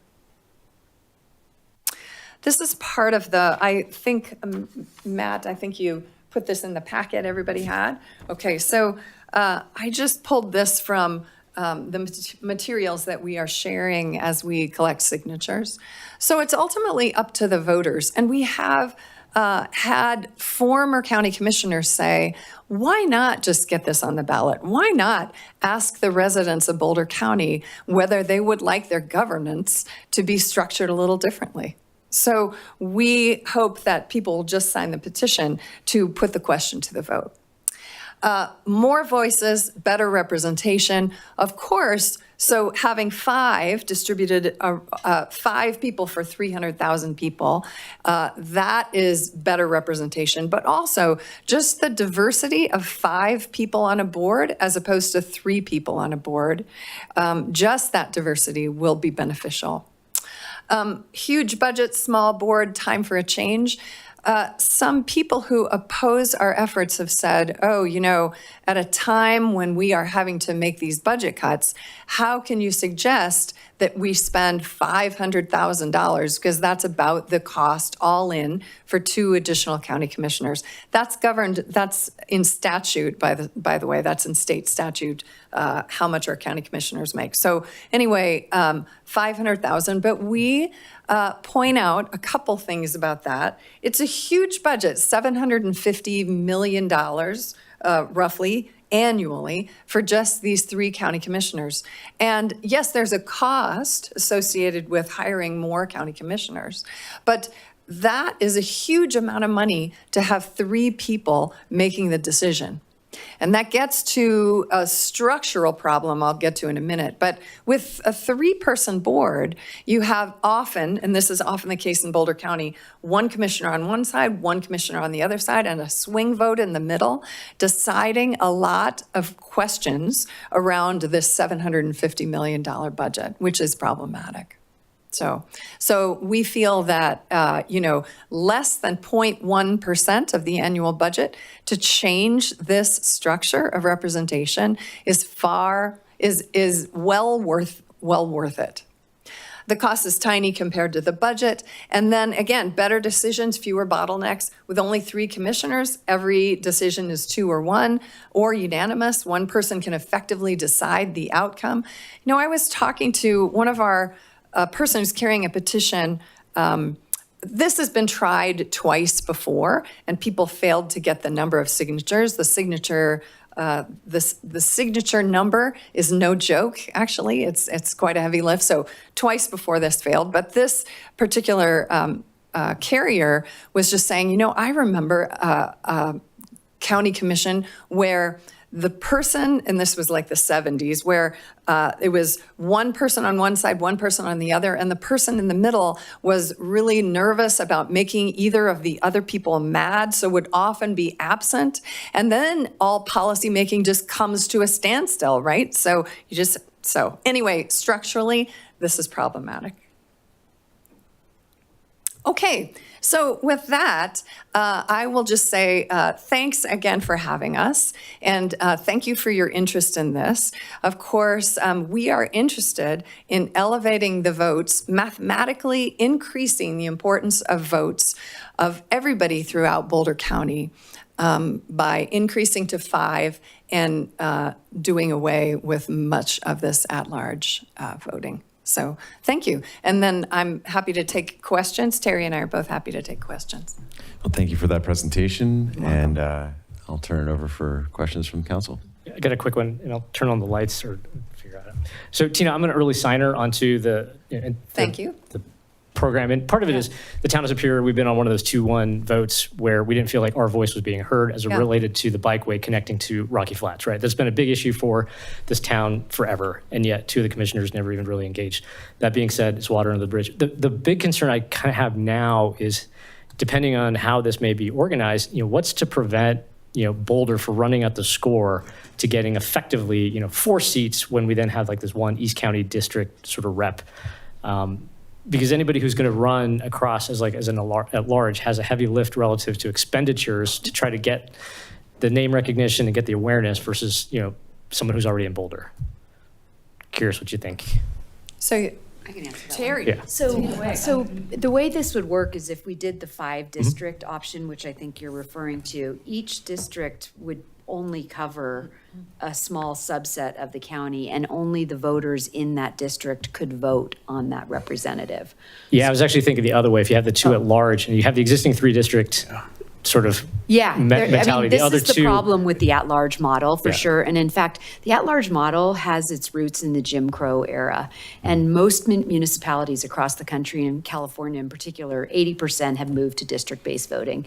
So, we obviously aren't taking an official position one way or the other, but what we do think is that this is at least allowing for a majority to be elected district-wide, and at least remedies to some degree what we're seeing today. I appreciate that. Thank you. Yeah.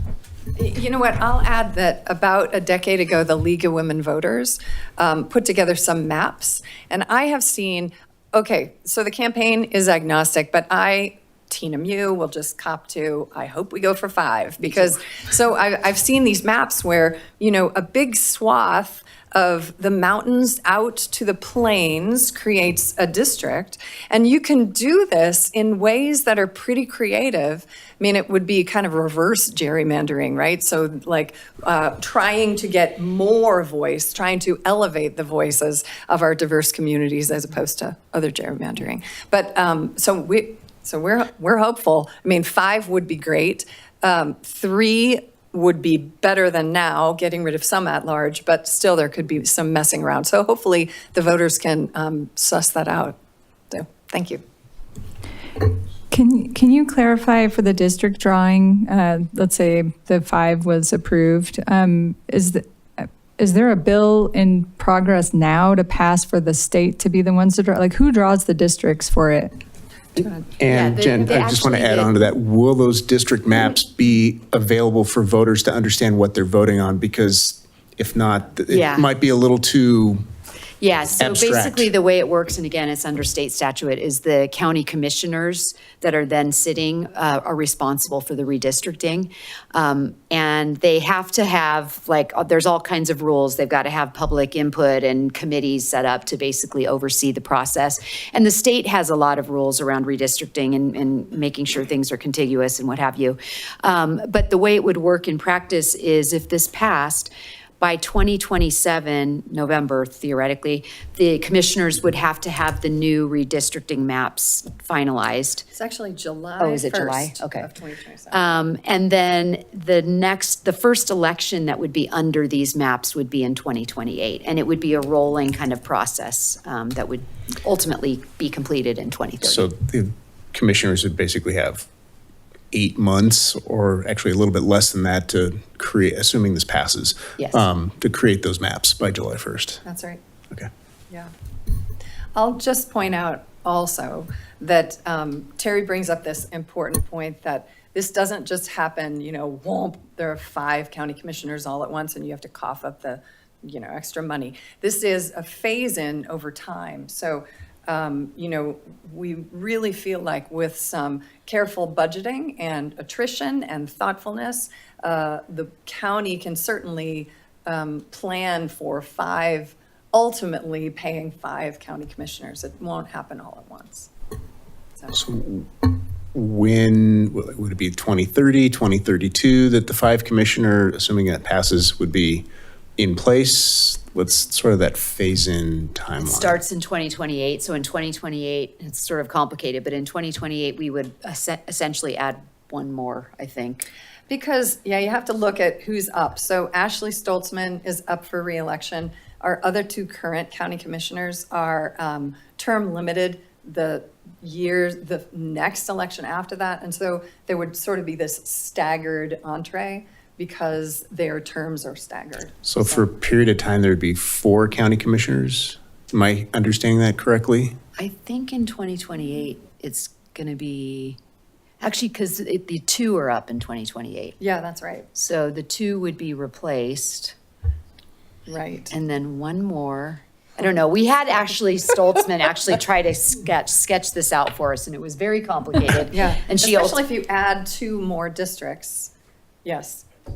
Okay. Yeah, we could get an answer to that. Yeah. Yeah, That would be helpful, It's 'cause definitely phased from 28 to 30. When I think of 4 elected officials, there's a tie vote, and so how do you break the tie? Does the Similar. county administrator Yeah.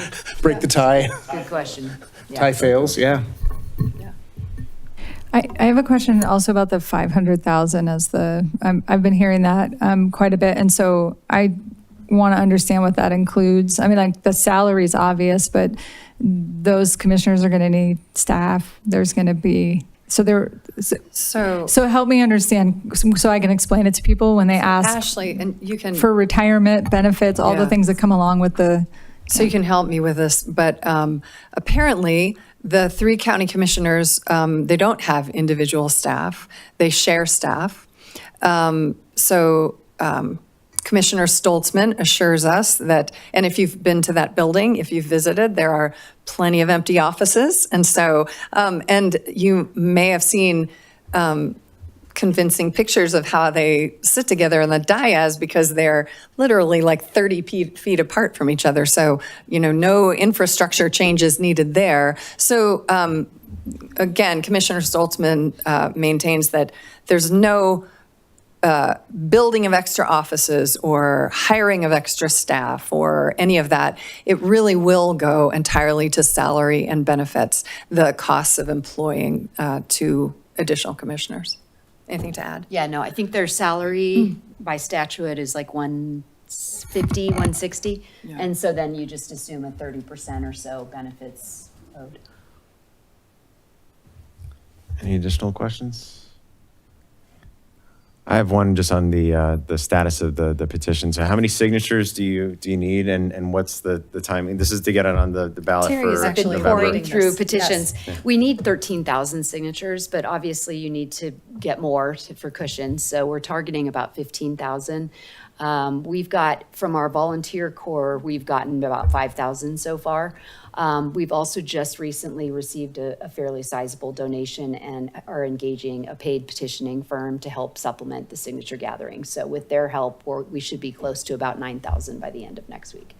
So, Okay. but still need more money. And the deadline for those petitions is July 14th. July 14th? Mhm. Okay, so that's coming right up. Yeah, it is. Coming right up, yeah. All right. Any additional questions? I just have a quick comment. I signed this a long time ago when it first came up. Rachel Friend, who's running for Boulder County Treasurer, sat down with me. First thing she pulled out was this. And I know Judy Mob was a huge fan of this. The one thing I do want to just ask you, and I know when you said the Jim Crow era about having the floating candidates, for the town of Superior, we're basically at the tail end of Boulder County. We are as far south as you can go, as far east as we can go. And Louisville's much bigger than us. Lafayette's over there, and Boulder proper. What would the advantage be for advocating for the 2 roving, at-large members? Because I think we would have a much better chance in being represented with roving people rather than just 5 districts. And I'm sure Gold Hill would feel the same way. Gun Barrel and other municipalities are kind of left off to the edges. Yeah. Is there a marketing thing that you guys are working on to make it sound less Jim Crow? No, and it's actually interesting. We were required to provide two options. Okay. We didn't get to just select one. 5 districts was what we were wanting, but we had to have 2, and so we added the one that was kind of the least worst. But you bring up an interesting point, which is some people might feel like, well, we'll run a candidate and we'll get someone in from Superior. Right. And maybe people see that as, a benefit to the 3 and 2 at large structure. So interesting. I mean, we leave that to the voters. Yeah, I think the point that we're trying to hammer home, Tina said it, we have seen just widespread support for this. Pretty much everybody supports it. Really, the only opposition we've heard so far is the 2 other sitting county commissioners and a few formers. And their argument has been more or less that it's hard enough for them to make decisions now, and it'll be harder to figure out how to do that with 5 people. And they point at the cost a lot. And so I think what we're just trying to get at is there's obviously widespread support here, and I think the voters should be allowed to vote on this choice, right? And so get it on the ballot and then let the anti-folks make their case and make the argument, and we can continue to refine on the pro side. But ultimately, there's enough, I think, momentum behind this that we should just give voters the choice. Yeah. And that's ultimately what Lions decided to do for us, was that they essentially endorsed putting it on the ballot. That was their endorsement. Yeah, I'm hugely in favor of it. I definitely want to see it on the ballot, so I encourage anybody out there watching, please find someone, get a signature on this. Let's make sure this gets on the ballot.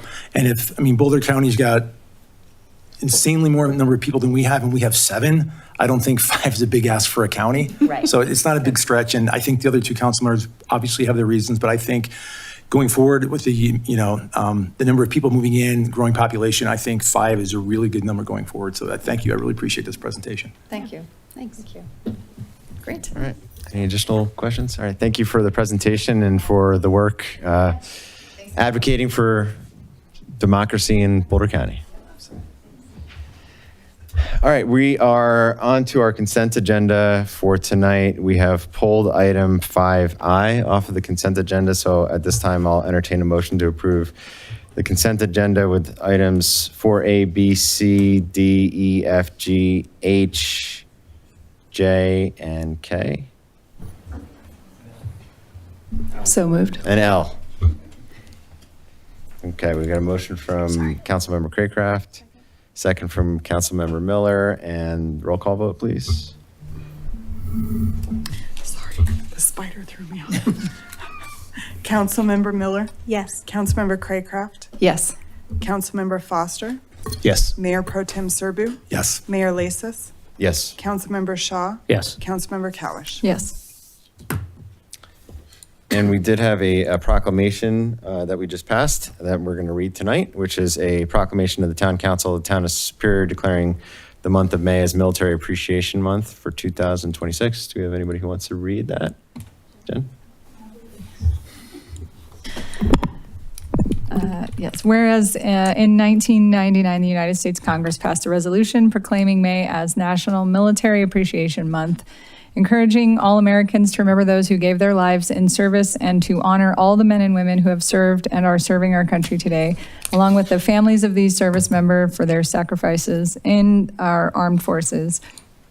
And whereas the month of May was chosen because it has many individual days marked to acknowledge our military's achievements, including Loyalty Day established in 1921, Victory in Europe Day commemorating the end of World War II in Europe in 1945, and Children of Fallen Patriots Day. May also includes Military Spouse Appreciation Day, Armed Forces Day, and before ending the month, we pause to remember those who made the ultimate sacrifice on Memorial Day. And whereas Superior is home to hundreds of veteran servicemen and women, their families and loved ones, and the Superior Veterans Group has requested for the special acknowledgement and opportunity to honor, support, and recognize our service members, veterans, and their families, and remember with deep gratitude that the freedom and security that citizens of the United States are afforded today are a direct result of the sacrifices made and continued vigilance demonstrated by our United States Armed Forces. And the Town of Superior hereby proclaims the month of May 2026 will be recognized as Military Appreciation Month, adopted this 11th day of May 2026. All right. Thanks. Thanks for reading that, Jen. And we do have members of our Superior Veterans group here as well. So I'd like to give you a copy of this proclamation and take a picture with the council.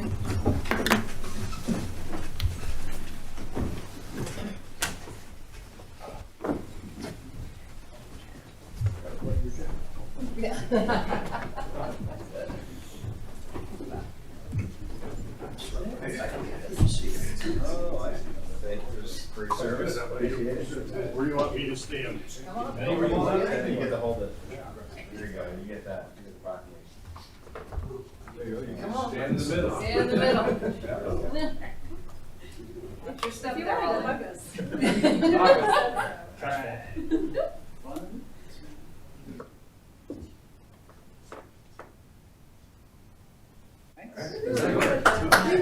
Oh, thank you, thank you. Thank you. Thank you. Congratulations. Thank you.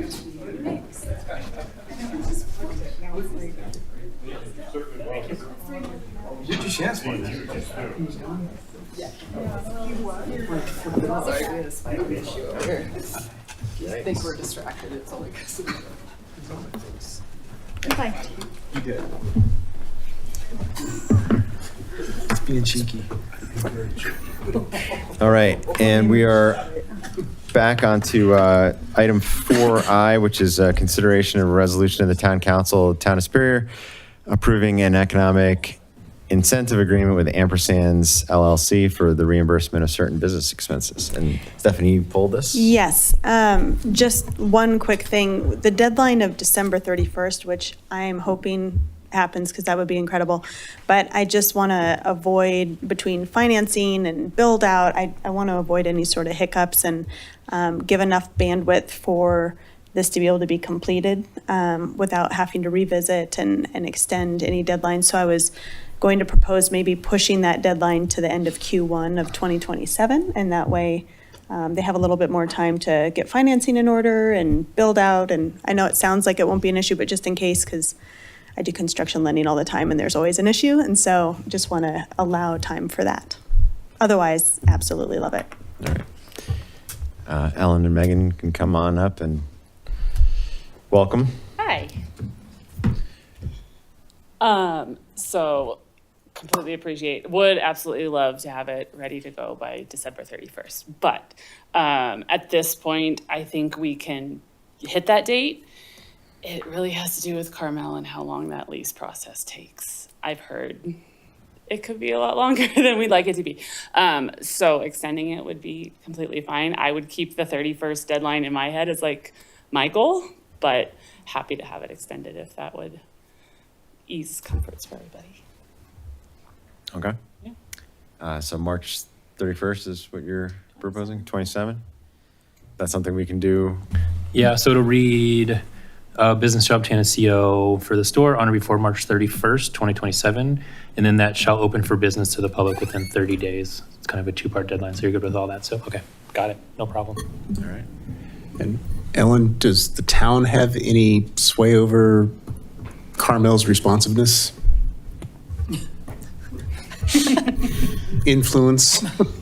We are always open to having the discussion with them. They are a private developer doing a deal with a private business, but we are, of course, in support of our businesses and in support of Carmel and the downtown success. So we are very open to supporting that process and having that discussion. And I have a meeting with them tomorrow morning, so I'll bring this up. Great, thank you. Yes, anything that we can do from an economic development standpoint to get Carmel to be a little bit more responsive to folks that want to lease that space, I think is a good thing for everybody. So I appreciate that, Matt. Thank you. Yeah, given the protracted nature of the Carmel agreements tend to be, I'd like to make sure that in fairness to everyone coming down afterwards, we do offer this to other businesses as well, not just to just one instance. You know, next one that comes up, the flexibility is there because the experience I've had with individuals trying to get leases done, the back and forth process seems to take a lot longer than it should, and I'm sure that's probably the case for you as well. I just want to look out as much as we possibly can for the businesses who are investing a large sum of money into our town. that they're going to be taken care of. So I'm absolutely in favor of doing this. A couple quick questions. These are more for Ellen. So, before we commit to the 100,000, and given that one of our cornerstone businesses just today via Facebook sort of announced, a complete retooling and reexamination of the business, I want to be crystal clear that, we owe our community, some amount of stepping back and sort of assessing the health of our existing businesses. So I want to hear from you kind of, have we done an assessment of the economic health and stability of our non-downtown businesses like Rock Creek Village? And if so, what are the findings? How are they struggling? We did just complete our 2026 business survey. So that summary report was sent out to the council. It's also now on the business website. So it was about a 50-50 split, generalizing, since I don't have them in front of me, of businesses doing very well and having a very good time, and then some businesses struggling and looking for additional support from the town and the chamber and our partners as well. So about 50-50 of the 23 businesses that responded, probably a quarter of those downtown businesses, 3/4 not downtown businesses. So of that, say 13 businesses are not in great shape is kind of what you're saying. I mean, where I'm headed is if an existing business that's one that's maybe been here for a decade, came in tomorrow seeking, this level of support, what would our position be? They're always welcome to submit an application, and we review those on a case-by-case basis. In terms of my review of those applications, we take into account the needs of the business, the priorities of the council, the return that it will have on the community, and the impact of the business on the community, along with budget and other things as well. So I don't know. Yeah, and you know this, but during COVID, we had. So Matt, I appreciate COVID, but those weren't our dollars. Those were federal dollars that came to us that we were able to distribute. And I want to think about today, general fund dollars on a go-forward basis. Looking at 2019, 2020, 2021 is sort of, yes, we supported a lot of businesses, but those were not our dollars. Those dollars may have come back to the town, but at first, up front, those were town dollars. Understood, but every community was doing that. And as we think about funding a new business, we were, and I don't disagree that it was the right decision to make. We're supportive. Agreed. Yeah. But as we think about when the park meeting we had this morning, or I'm sorry, an hour ago, feels like morning.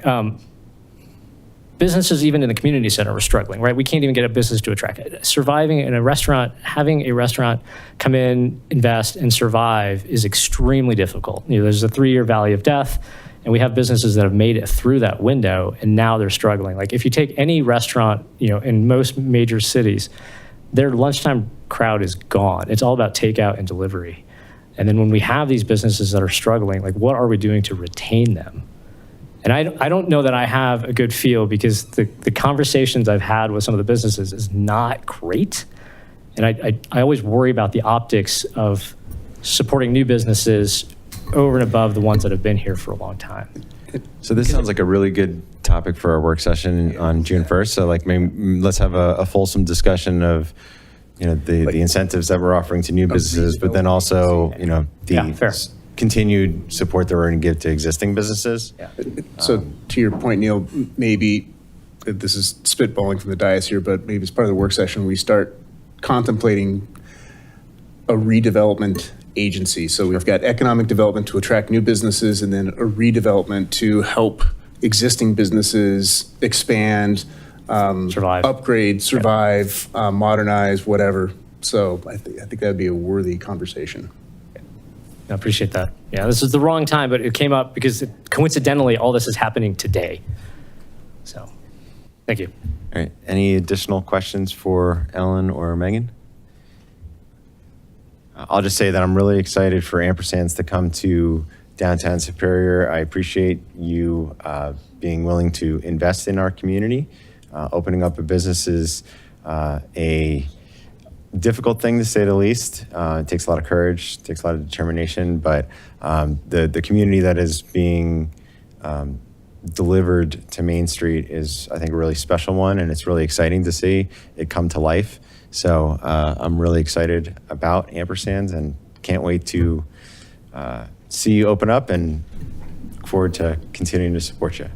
I do want to say real quick, to your point of supporting new businesses, I really appreciate what a unique opportunity this is and what you guys provide for people. I know lots of people that have tried to open bookstores and tried to open these new businesses, and they kind of have to do it on their own. And as someone who is doing it on their own, having such a official support is really appreciated. So thank you.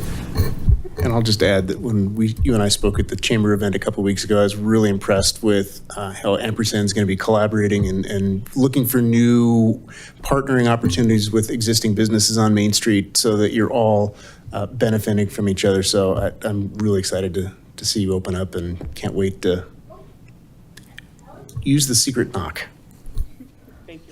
And if I can add, actually, one of the things I really like about your business, this is not just a standalone business. You actually have revenue coming in online. I mean, it's relative to things that we want to support.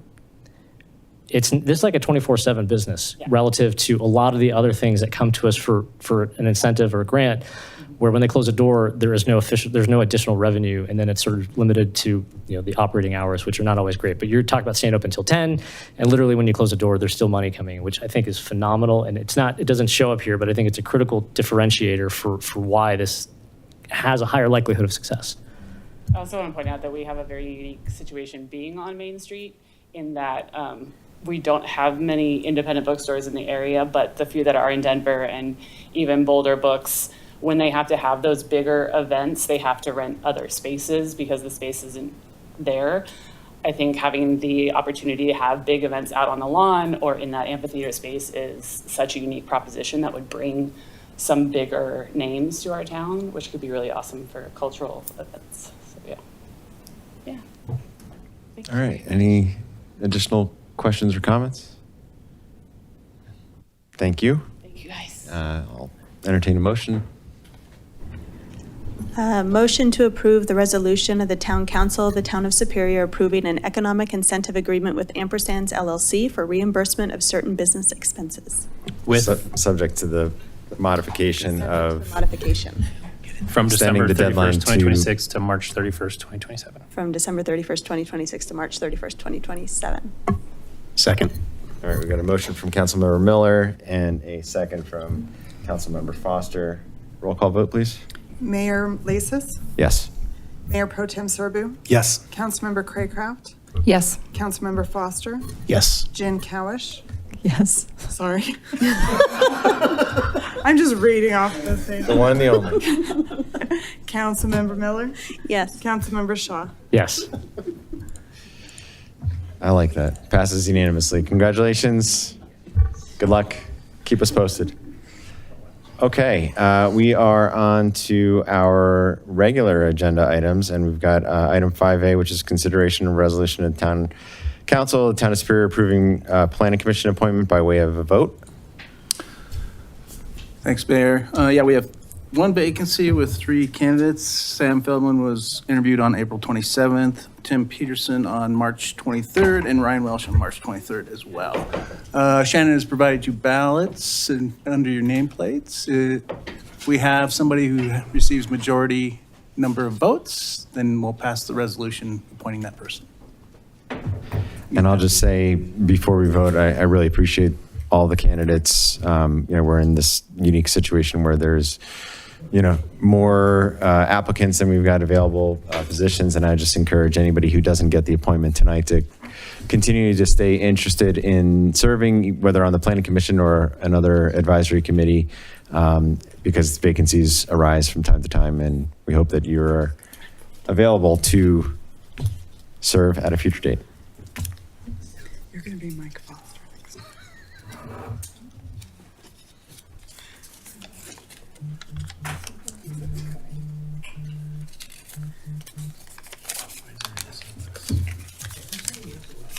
What is going on here with you?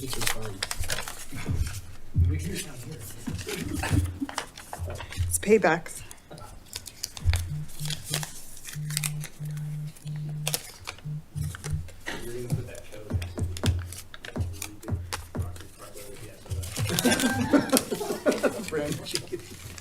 Okay, it's 7 votes for Ryan Welch. Congratulations to Ryan, and thank you to the applicants for volunteering. We have a resolution. And now we've got a resolution as well to pass. So I'll entertain a motion to approve Town of Superior Resolution number R-41, I believe? 44. 44. I don't have it in front of me.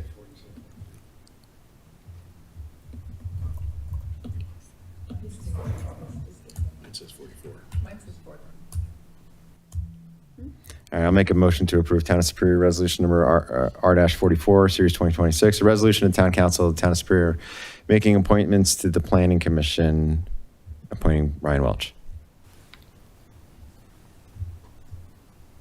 Do I have a second? Second. All right, a motion from Mayor Lasis, second from Councilmember Shaw. All those in favor? Passes unanimously.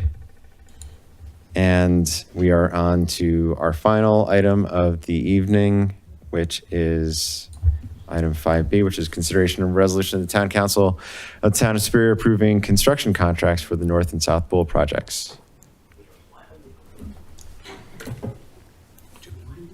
Welcome, Jordan. Thank you. Good evening, everyone.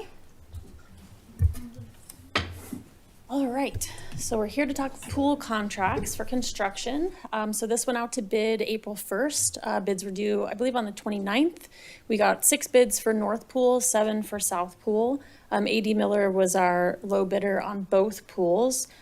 Each of those includes a total discount of $150,000. Well, sorry, each includes $75,000 for $150K total discount for awarding A.D. Miller both contracts. And just to help, keep in mind the contingency, there's $250,000 in each project budget there.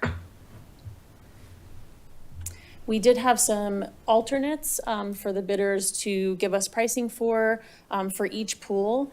I'm happy to go through any of those if you want to get into detail on them. Staff is recommending that we accept all of the add alternates for North Pool. These were things that we were considering if we had to make reductions, we could get the pricing to pull those out.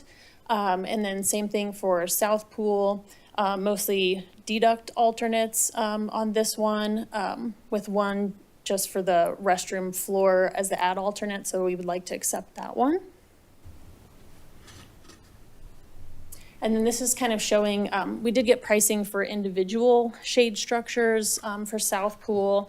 Again, if we needed cost savings on these, staff talked about this one up here on the west side. So it's kind of at the bottom of the slide there. We did get a price from A.D. Miller. That deduct for that one in particular would be $36,870. If we wanted to do that, we could take that out of the contract now or do that as a credit through kind of a change order process if we want to consider that. If we did it later because it's just a lot cheaper to do it right now, right? I'm sorry? So if we took it out now and then like 2 years from now, we realized we really wanted the shade, it's gonna be a heck of a lot more to put it in then, right? Correct. Okay, just Yes. double checking. Yeah. And can I just ask about the deduct alternates? So staff's recommendation on the deduct alternates, is that purely to hit the budget or to more closely approximate the budget? Or is it based on, what we actually think is the right thing to do at this point in time? Yes, so we really didn't want to lose any of these things. That's where we're kind of glad. So the bids that we got were lower kind of than we were anticipating, kind of the numbers that we shared with you all throughout this process. So since they did come in lower, we are still over budget, which we can talk about. But we felt like we didn't need to deduct these things. So deducting shades, removing, we were gonna, consider the guards and storage, their deduct number 6. So, no changes, no updates to the lifeguards area. The storage closet would not get even paint. So, things like that we really just wanted to get the pricing for in case we needed to, in order to do the project the way we would like to. We would like to reject all these deducts. So, that's up for debate, I guess. I mean, so where my head's at is like, if we're going to entertain any of the deduct alternates, I'd like to go through them like on a line by line basis. If we're not interested in doing any of the deduct alternates, then we can kind of just move forward. But before we, I want to make sure that like the public understands if we're deducting anything from the proposal that they know clearly what it is that we're taking out. And maybe it's worth just going to the budget. Yeah, and like my personal kind of feeling on this is like when we set the budget for these pools last year and the year before, I think we did it really with like a more open conversation about like, we set kind of ballparking $5 million per pool, not necessarily understanding what the scope of the work was going to be. And I think that when we had that conversation that like these budgets are really approximations, but we wanted to make sure that we were going to be delivering on like what the community actually deserved. So, I don't want us to be like super rigid and like sticking to a budget when it's going to end up like really shortchanging the community, because, the community gave us the bond proceeds through the sales tax, and they just want really excellent pools that are going to last. And like if we end up like, penny pinching on like certain of these amenities, and then like the community really like misses out, I think like we're doing the community a disservice.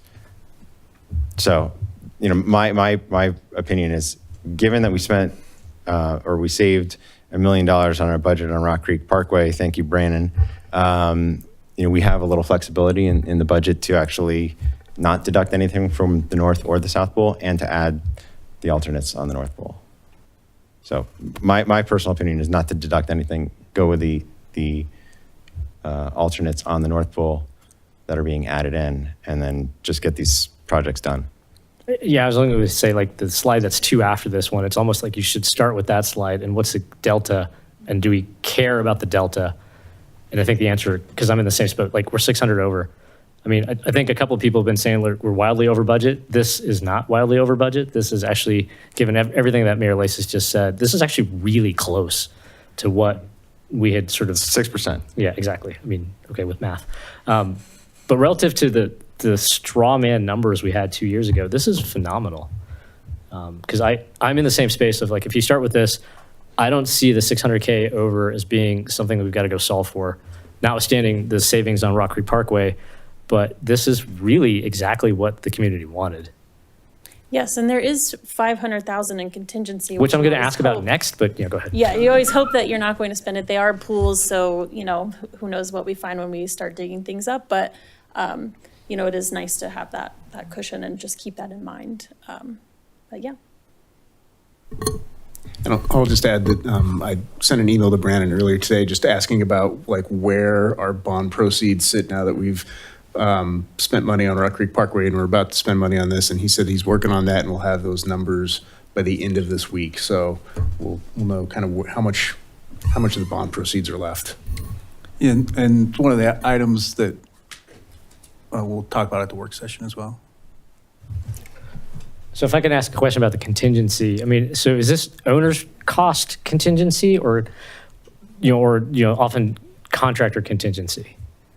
So this would, it's, I don't know, Adam might be the better person to talk about the contingency.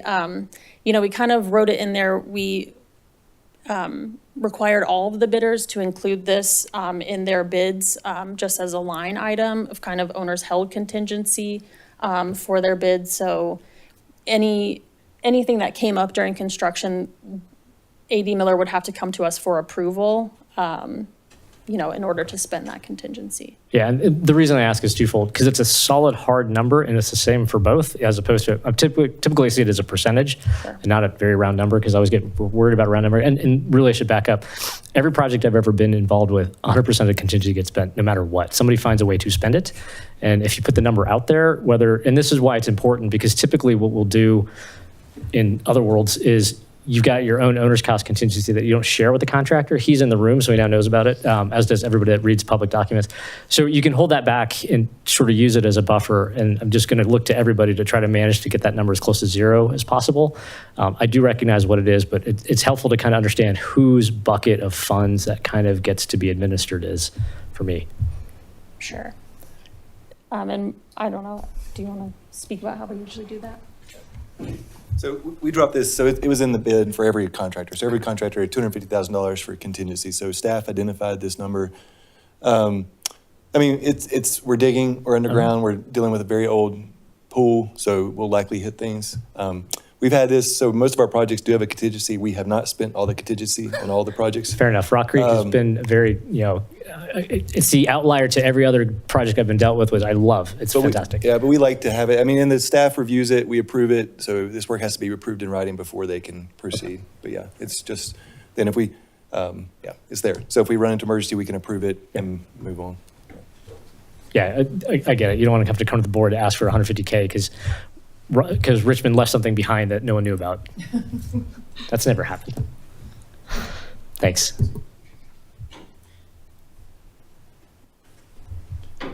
Any other budget questions? So I guess the question that I have is just kind of like straw poll, are people in favor of kind of line item vetoing, aspects of the alternates, or in favor of kind of moving forward with the add alternates on the North Pole and then not deducting anything from the South Pole? Recognizing that that'll be $600,000, give or take, over the initial budget. Yeah, I'm in support of everything that you had 2 pages back, which lines up with what you've had on the budget slide. Okay. So keep everything in the green boxes. Don't worry about any of the other things. Others? You're not. No, you know how I feel on this, but if we did save money from Rock Creek Parkway and we're not taking more out of somewhere else to do it, we did have a public comment tonight about how we spend money and where it goes. I think we're keeping within the funds that we created. So yeah, I'm not happy about spending extra money on a project, but I'm good with the way this is coming out. Okay.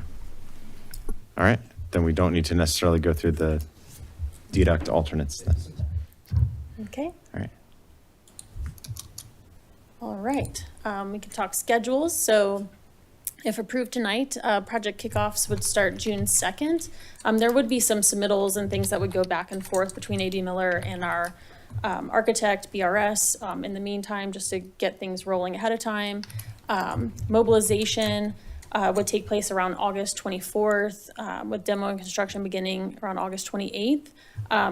These 2 items, maybe these are up for discussion. Obviously, these are before the pools would normally close. So talking with Adam, they don't necessarily need that. I know we discussed that in past meetings before, that we were open to closing a couple weeks early. I know that lifeguard staffing becomes kind of a bear late in the summer. So our aquatics coordinator, said that would be okay for staffing purposes. It would kind of be a little easier, actually.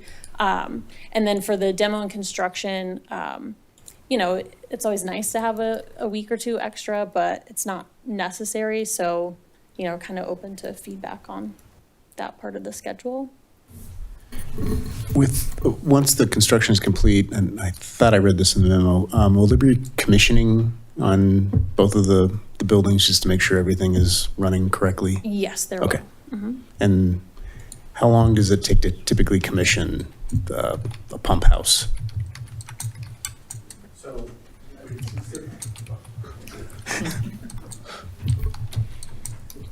So as far as from an aquatic perspective, it takes about a week to commission and then and everything, and then we do about a week training. So we'll do videos, printed and other digital content, but it takes about 2 full weeks. One is an operational setup, and then there's a secondary training and operational side to manage pH balance, water, and then integrate anybody from startup and winterization. We actually do the initial startup on behalf of the town, but we'll train them hip to hip with us, and then we'll do videos, and then we also do the winterization and the shutdown and do the same process. So I think it's a really important technical aspect to make sure that there's continuity in the startup and the shutdown, and that we also provide documentation in the long term so that that can be handed down and the pools can be managed appropriately. And how much of the construction can take place during a winter? Not like the one we just had, but maybe a more normal winter. I would love a winter we just had. If we can vote on that, that would be great. But, really because the nature of these constructions, you are building throughout the winter season. In order to hit that Memorial Day start, you are building there. For the most part, the pool shells will be complete about December overall. So you try to catch it, I'd say, before stock show season, where it really starts to get extremely cold, but there are some temperature tolerant installations, particularly around plaster, tile, and otherwise that do have winter conditions associated with it and need to be managed accordingly to mitigate any impact. Okay. And from the town staff perspective, I know you've got the start date here. Does council need to weigh in to say, yeah, let's close the pools 2 weeks early? Is that just a decision that you all can make? Because again, I want to make sure that we're meeting the opening deadline. Yeah, I would say, I definitely wanted to bring it to your attention to see, if anyone has strong feelings about it. We're open to, an option to maybe keep one open until the end of summer and close the other one a week or two early, or we just thought we would bring that to you all for discussion. Or we're happy to make that decision, start early. I'll give you my opinion on that. I'm supportive of closing one of the pools early to allow, just an additional week or two of construction. I think once the kids start going into school and we're dealing with staffing problems for lifeguards, the pools are not utilized. The real rush is June and July, and then August starts to kind of dwindle. People get tired of it, and then they go back to school, and then it's really, the volume goes down. So I would say maybe keep the south pool open, more of a family-friendly pool, and then close the north pool, and then you could start work on the north pool a little earlier. Why are you looking at me?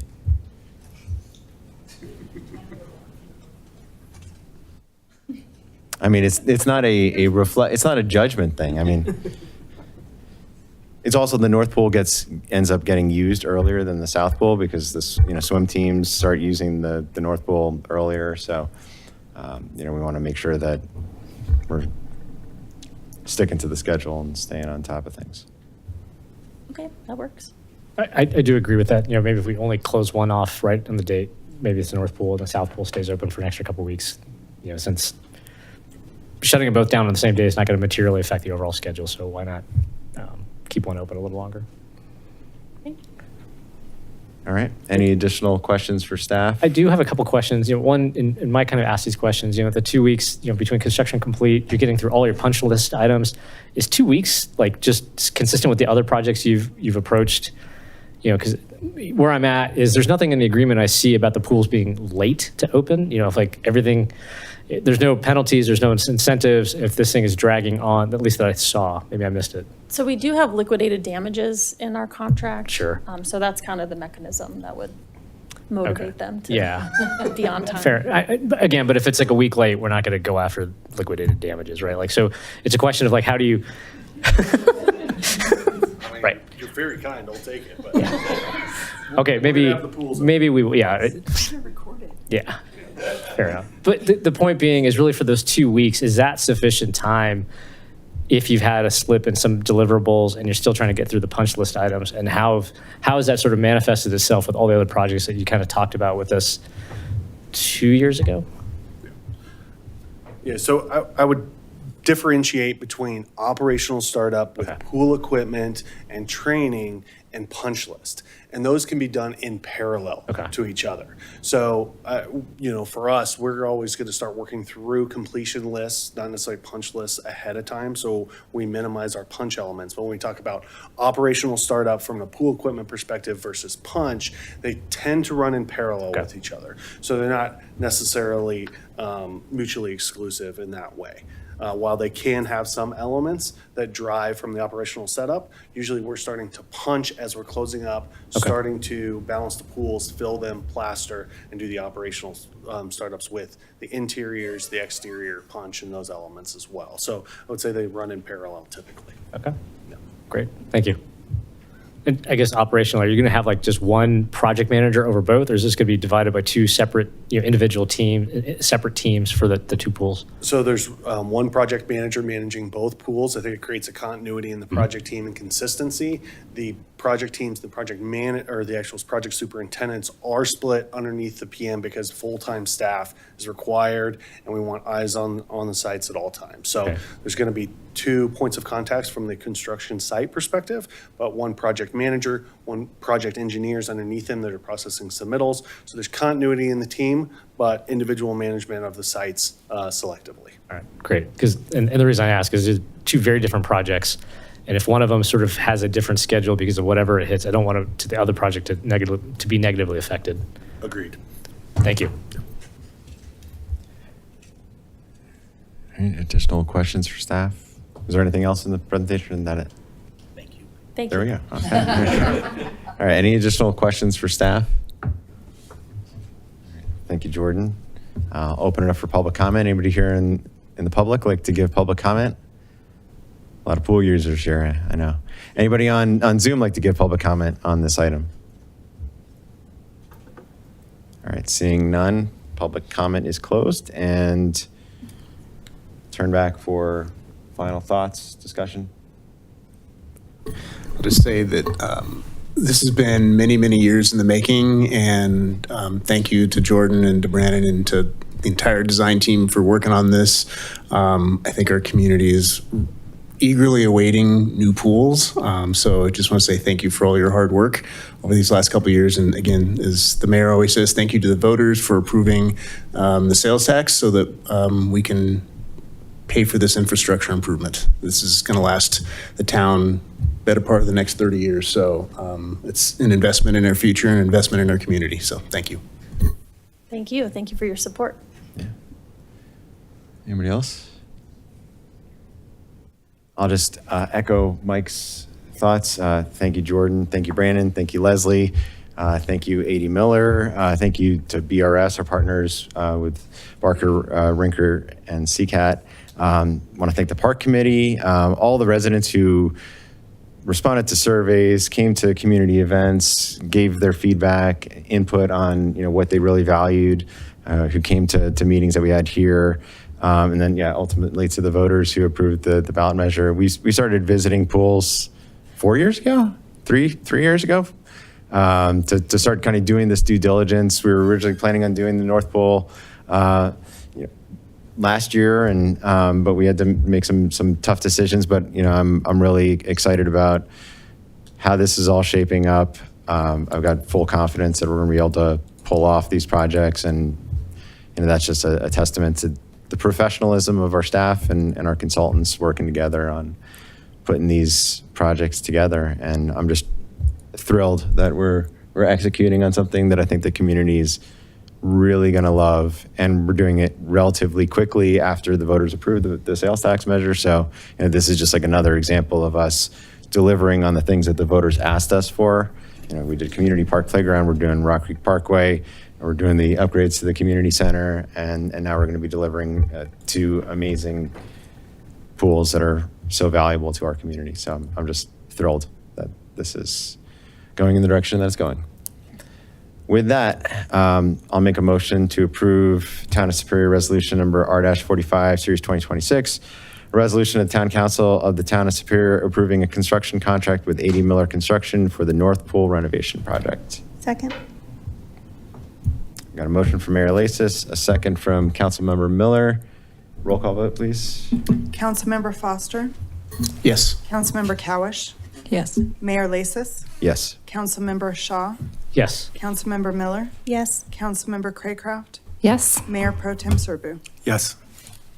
All right, passes unanimously, and I'm going to make a motion to approve Town of Superior Resolution Number R-46, Series 2026, a resolution of the Town Council of the Town of Superior approving a construction contract with A.D. Miller Construction for the South Pool renovation project, and this is not with any of the deduct alternates. Okay, we got a motion from Mayor Lasis, a second from Councilmember Miller. Roll call vote, please. Mayor Lasis, Yes. Mayor Pro Tem Serbu, Yes. Councilmember Cowish, Yes. Councilmember Miller, Yes. Councilmember Shaw, Yes. Councilmember Foster, Yes. Councilmember Craycraft. Yes. All right, passes unanimous. Well done. Thank you. All right, it is 8:33, and unless there's anything further, we're adjourned. Now we'll have new pools. Yeah. Huh?